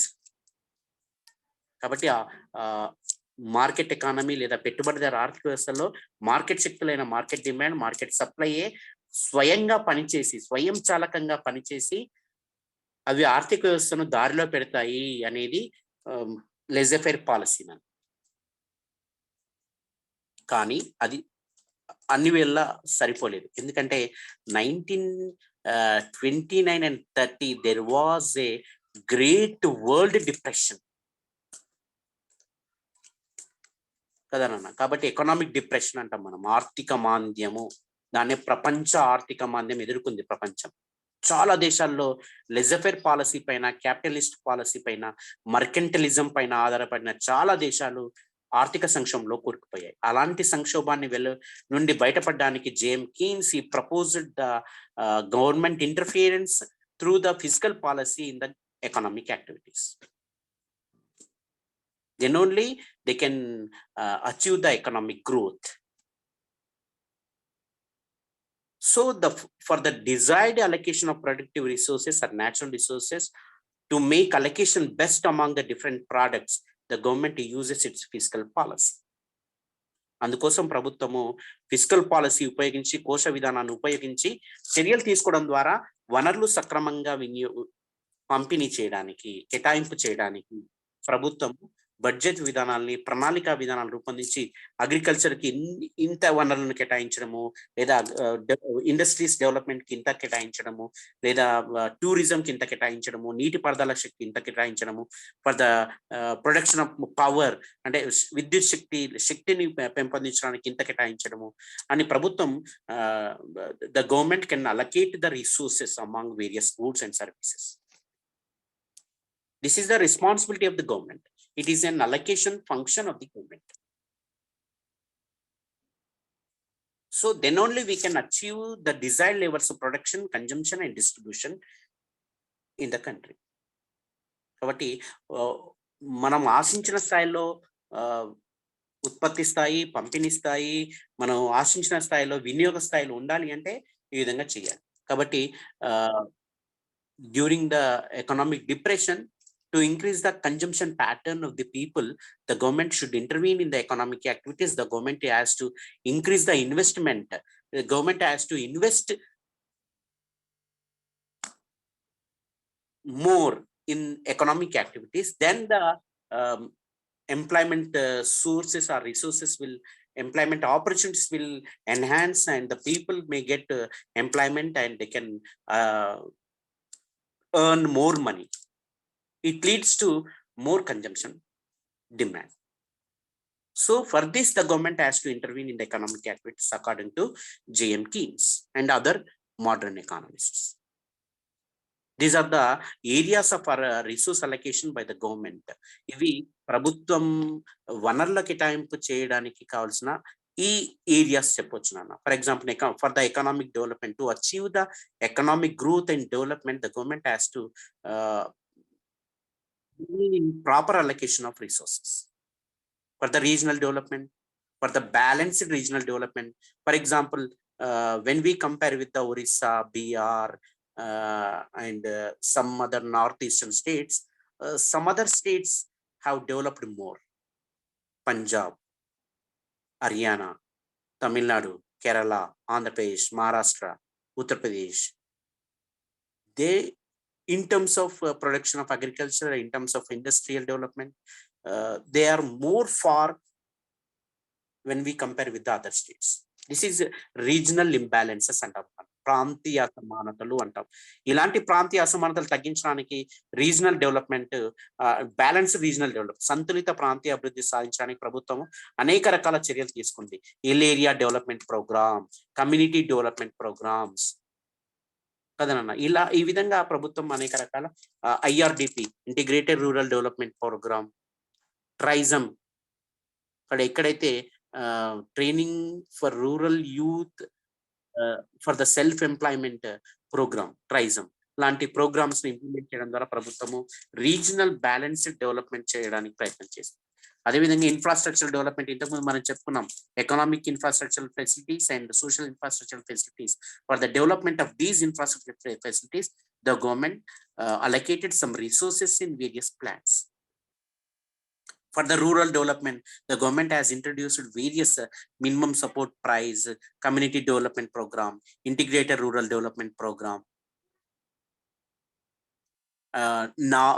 NABARD ద్వారా డ్వాక్రా and MGNREGP, Mahatma Gandhi national rural employment guarantee programme, ఇలాంటి programmes implement చేయడం ద్వారా rural development సాధించడానికి ప్రభుత్వం చర్యలు తీసుకుంటుంది. Defence, justice and internal security, and for the production of public goods, or what they are nothing but social goods and అనొచ్చు మనం, merit goods కూడా అంటాం. For example, justice and internal security, law and order, to maintain law and order, the government has to allocate some resources for this purpose. And for the production and development of public goods and social goods, for example, social goods and public goods అంటే వైద్యము, లేదా ఆరోగ్యము, విద్య, సామాజిక సంక్షేమము, hostels development చేయడము, scholarships ఇవ్వడము, లేదా projects నిర్మించడం, నీటిపారుదల ప్రాజెక్ట్స్ నిర్మించడం. These are all public goods. The production or the distribution of public goods, behind this there is a objective of the government is that to increase the social welfare, not making the profits. కదా నాన్న. కాబట్టి లాభాపేక్ష లేకుండా సమాజ సంక్షేమాన్ని, ప్రజా సంక్షేమాన్ని పెంపొందించుకోవడానికి ఇలాంటి సామూహిక, సామాజిక లేదా ప్రభుత్వ ప్రజా వస్తువులను అభివృద్ధి చెందించడం. Supply of merit goods and pollution control. For the pollution control, the government has taken various measures to control the pollutants in various fields. వ్యవసాయ రంగంలో కావచ్చు, లేదా పారిశ్రామిక రంగంలో కావచ్చు, ఇతర రంగాల్లో పొల్యూషన్స్ తగ్గించడానికి ప్రభుత్వము అనేక రకాల చర్యలు తీసుకొని the government after the sixth and seventh plan, the government framed some objectives for the 5-year plans. They are sustainable development and inclusive development, growth rates. These are all related to the sustainable development and pollution control. So Nana, next the allocation function. These are the tax for this to allocate resources in optimum level. The government uses its policies, various policies, taxation policies, subsidies policies, regulation and restrictions, and licensing policies. మనం ఇంతకు ముందు కూడా licence గురించి discuss చేసాం. వెనకబడిన ప్రాంతాల్లో ఎవరైతే పరిశ్రమలు స్థాపించడానికి ముందుకు వస్తారో వాళ్ళకి అనేక రకాల బెనిఫిట్స్ ని లేదా సబ్సిడీస్ ని కల్పించడం ప్రభుత్వం చేస్తుంది. So these are the government responsibilities to reallocate the resources which are needed for the proper development of the economy. Next Nana, the distribution functions. పంపిణీ విధులు ఇంతకు ముందు మనం డిస్కస్ చేసిన కేటాయింపు విధులు అన్నాం. పంపిణీ విధులు నాన్న. పంపిణీ విధులు అంటే through the market mechanism and price mechanism, the government intervene in the economic activities for the equal distribution of wealth, equal distribution of income, equal distribution of houses, equal distribution of various financial resources. కేవలం చిన్న పెద్ద సమస్యలకే financial విత్త వనరులు కల్పించడము అని కాకుండా చిన్నతర పరిశ్రమలు లేదా కుటీర పరిశ్రమలు, సూక్ష్మ పరిశ్రమలకు కూడా ఫైనాన్షియల్ అసిస్టెన్స్ ని, ఎయిడ్స్ ని కల్పించడానికి అనేక రకాల చర్యలు ప్రభుత్వం తీసుకుంది. రీసెంట్ గా మోడీ గవర్నమెంట్ తీసుకున్న Mudra loan programme, it is a good program to encourage the micro entrepreneurs, micro business persons.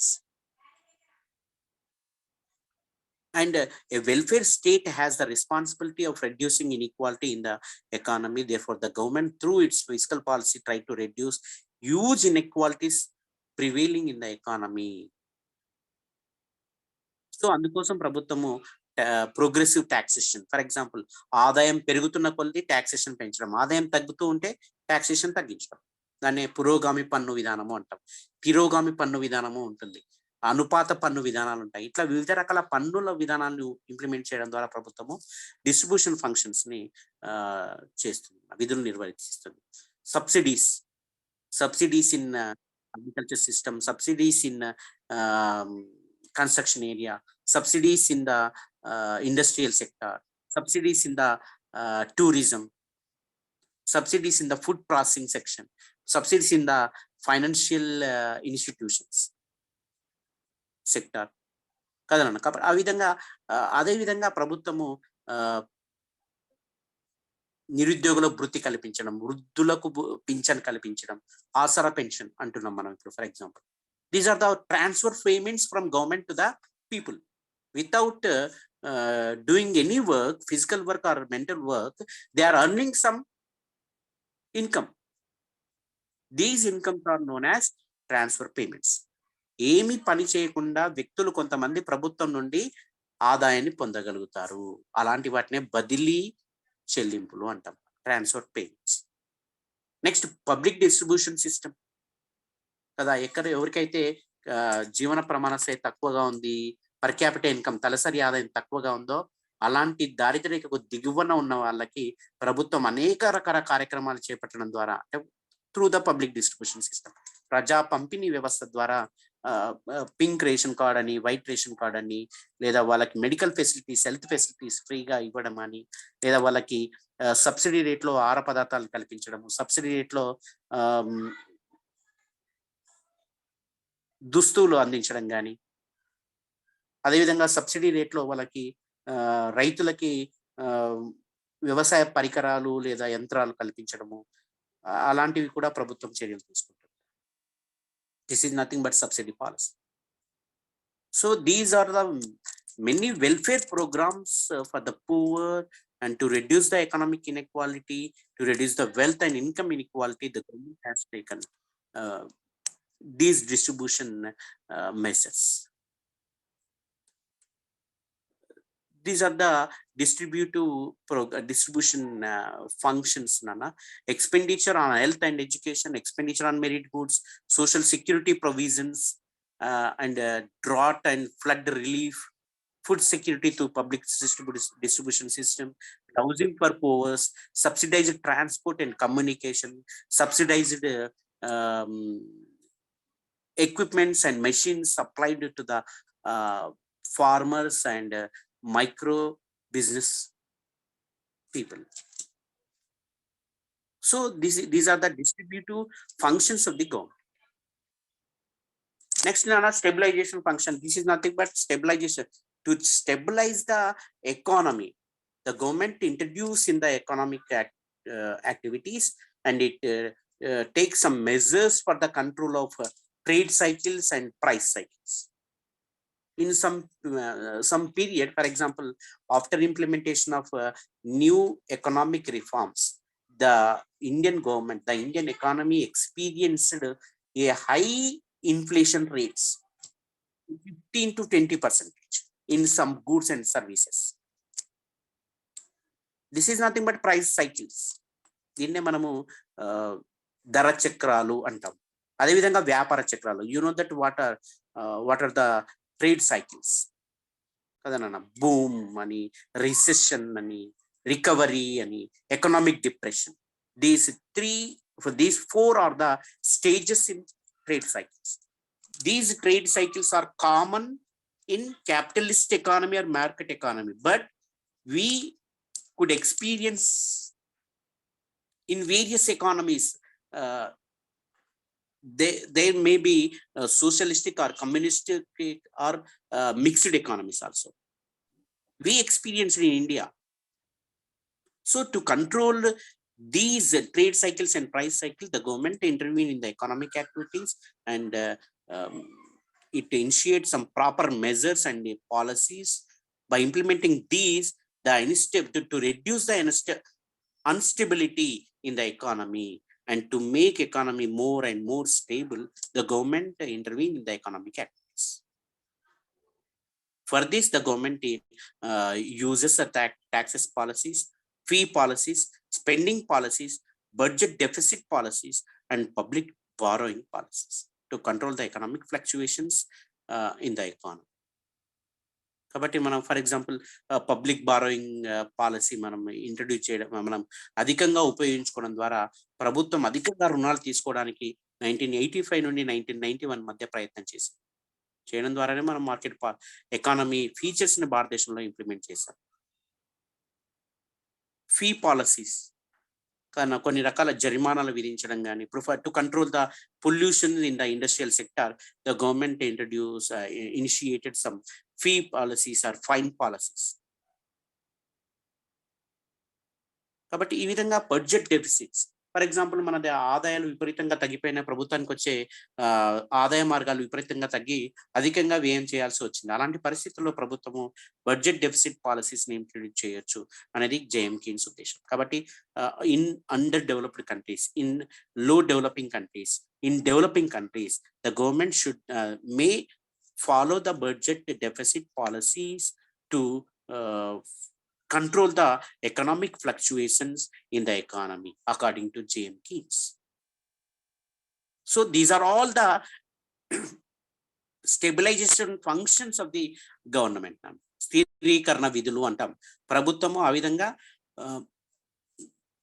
విధానాలను ఉపయోగించుకొని, లేదా ఫీజులు లేదా జరిమానాలు వంటి విధానాలను ఉపయోగించుకొని లేదా లోటు బడ్జెట్ విధానాన్ని ఉపయోగించుకొని, ప్రభుత్వ రుణ విధానాన్ని ఉపయోగించుకొని ప్రభుత్వము ఆర్థిక వ్యవస్థలో ఏర్పడిన ఇలాంటి అస్థిర పరిస్థితులని కంట్రోల్ చేసి, నియంత్రణ చేసి, రెగ్యులేట్ చేసి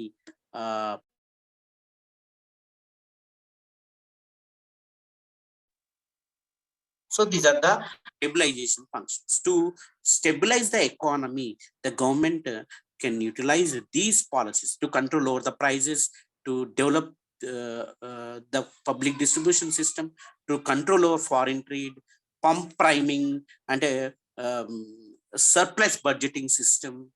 These are all the measures or policies and criteria for the stabilize the economy in the country. So these are all stabilization functions of the government. So here we discussed various measures or various directive responsibilities and indirect responsibilities of the government to intervene in the economy. Hello sir. చెప్పండి నాన్న. Fourth one మనకి sir fourth one చెప్పండి sir, meaning అర్థమైతలేదు తెలుగులో కూడా. Pump priming అన్న, దాన్ని తెలుగులో కూడా పంప్ ప్రైమింగ్ అంటాము. ఫర్ ఎగ్జాంపుల్, ఎక్కడైతే ఆర్థిక వ్యవస్థలో నిధులు కొరతగా ఉన్నప్పుడు అలాంటి వాటిని ఆదుకోవడానికి ప్రభుత్వము పంప్ ప్రైమింగ్ బడ్జెట్ పాలసీని ఇంప్లిమెంట్ చేయొచ్చు. ఆ విధంగా అంటే ఆ రంగాన్ని ఊపందించుకోవడానికి, ఆ రంగాన్ని సేవ్ చేయడానికి, ఆ రంగాన్ని to enhance the development process in that sector, the government introduce this policy. Implementing these stabilization policies in the country, the government tries to stabilize the economy, to control the unstabilization situations in the country. So these are the fiscal policies. Through these fiscal policies, the government intervene in the economic activities to achieve long-term objectives of the country. కాబట్టి భారతదేశంలో ఉన్న దీర్ఘకాలిక లక్ష్యాలను సాధించడానికి ఏ దేశమైనా కూడా మనం అంటే మన దేశానికి దీన్ని అనువర్తించుకుంటున్నాం. So we are applying to our country, but in any country the government has to intervene in the modern age to achieve major goals and objectives of the country. So these are the monetary, fiscal, and price and financial and other policies which the government take initiation to control the instability situations in the country and to stabilize the economy. కదా నాన్న? కాబట్టి మనము ఇప్పటివరకు what is government intervention, what are the reasons for the government intervention in the economic activity and planning and this and development, and what are the responsibilities of the government, and how the government intervene in the economy through the directive measures and indirect measures, and according to modern economists, what are the initiations the government through its fiscal policy intervene in the economy. These initiations through fiscal policies are allocative responsibilities, distributive responsibilities, and stabilization responsibilities. These are the functions of modern countries or modern governments. So ఇవి మనం ఇప్పటివరకు ప్రభుత్వ జోక్యం అంటే ఏంటి, లేదా రాజ్యం యొక్క జోక్యం ఆర్థిక కార్యకలాపాల్లో, ప్రణాళిక రచనలో, ఆర్థికాభివృద్ధిలో ప్రభుత్వ జోక్యం అంటే ఏంటి, ప్రభుత్వ జోక్యానికి ఉన్న కారణాలు ఏంటి, ప్రభుత్వ జోక్యము ఎన్ని రకాలుగా ప్రభుత్వం జోక్యం చేసుకుంటుంది ఆర్థిక కార్యకలాపాల్లో, ప్రత్యక్షంగా పరోక్షంగా ఎట్లా జోక్యం చేసుకుంటుంది. నెక్స్ట్ ఆధునిక ఆర్థికవేత్తల ప్రకారం, జేమ్ కీన్స్, మస్క్రీవ్ లాంటి ఆర్థికవేత్తల ప్రకారము ఆధునిక ప్రభుత్వాలు ఆర్థిక కార్యకలాపాల్లో జోక్యం చేసుకుంటూ ఎలాంటి విధుల్ని కోశ విధానాల ద్వారా విధుల్ని నిర్వర్తిస్తాయి అంటే అవి వనరుల కేటాయింపు, వనరుల పంపిణీ విధులు, వనరుల ఆర్థిక వ్యవస్థ స్థిరీకరణ విధుల్ని ప్రభుత్వాలు నిర్వర్తిస్తాయని మనం ఇప్పటివరకు డిస్కస్ చేశాం. సో ఇప్పటివరకు అయినా క్లాస్ పైన మనకి ఏమైనా డౌట్స్ కానీ ఇంకేమైనా ఉంటే కూడా మనం ఒక ఇంటరాక్షన్ ఒక 5 or 10 minutes ఇంటరాక్షన్ చేసుకుందాం నాన్న. If you have any doubts or మనం డిస్కస్ చేస్తే బాగుంటుంది. ఇలాంటి అంశాలు మీరు ఆల్రెడీ చదివి ఉంటారు నాకు తెలిసి, మీరు ఆ లైన్ లో ఉన్నారు కాబట్టి.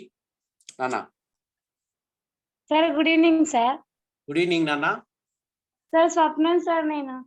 హాయ్ స్వప్న నాన్న, బాగున్నావమ్మా? బాగున్నా సార్. నేను క్లాస్ ఇప్పుడే అటెండ్ అయినా సార్. ఇప్పుడు ఇదివరకు వినలే నేను. అయ్యో అవునా? ఓకే అంటే ఇంట్లో బంధువులు వచ్చేసారు, అందుకే వినలేదు. జస్ట్ ఇప్పుడు అలొకేషన్ స్టెబిలైజేషన్ అవి మాత్రం విన్నా. పర్లేదు సార్, మళ్ళీ మీ క్లాస్ పెడతాడు కదా మీనయ్య సార్, అప్పుడు మళ్ళీ వింటాలే.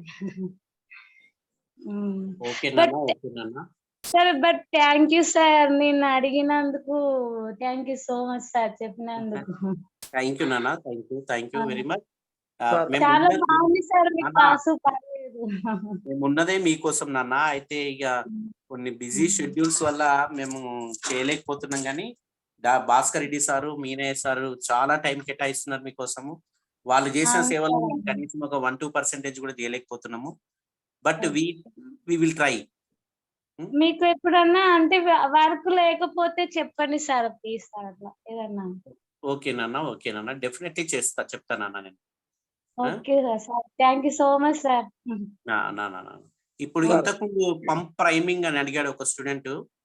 Pump priming is nothing but the action taken by the government to stimulate the economy in necessary conditions through government spending. అదే కదా నాకు చెప్పింది. కాబట్టి ప్రభుత్వం తప్పనిసరి పరిస్థితుల్లో ఇన్వెస్ట్మెంట్ పెంచడం ద్వారా కానీ లేదా వ్యయాన్ని పెంచడం ద్వారా కానీ ప్రభుత్వం ఆర్థిక కార్యకలాపాల్లో జోక్యం చేసుకోవడం, దాన్ని మనం పంప్ ప్రైమింగ్ అంటాం జనరల్ గా. అది మన కీన్స్ దీన్ని మనం సమర్థించడానికి ప్రయత్నం చేశారు. కాబట్టి దానిపైన చాలా మంది సాంప్రదాయ ఆర్థికత తర్వాత కాలంలో విమర్శించారు, లేదా capitalist economy and western countries economist చాలా మంది విమర్శించినప్పటికీ కూడా ఇప్పుడు మనం ఆధునిక ప్రపంచంలో కీన్స్ చెప్పింది అక్షరాల తూచ తప్పకుండా పాటించవచ్చు అనే సిద్ధాంతాన్ని మన అభివృద్ధి చెందుతున్న దేశాల కోసం రూపొందించలేదు, కానీ దాన్ని మనం అప్లై చేసుకోవచ్చు. ఓకేనా? రైట్. ఇంకా anybody? Sir, good evening, sir. Very good evening, Nana. Your good name, Nana? Sir, my name is Dr. Shubha. Oh, Nana.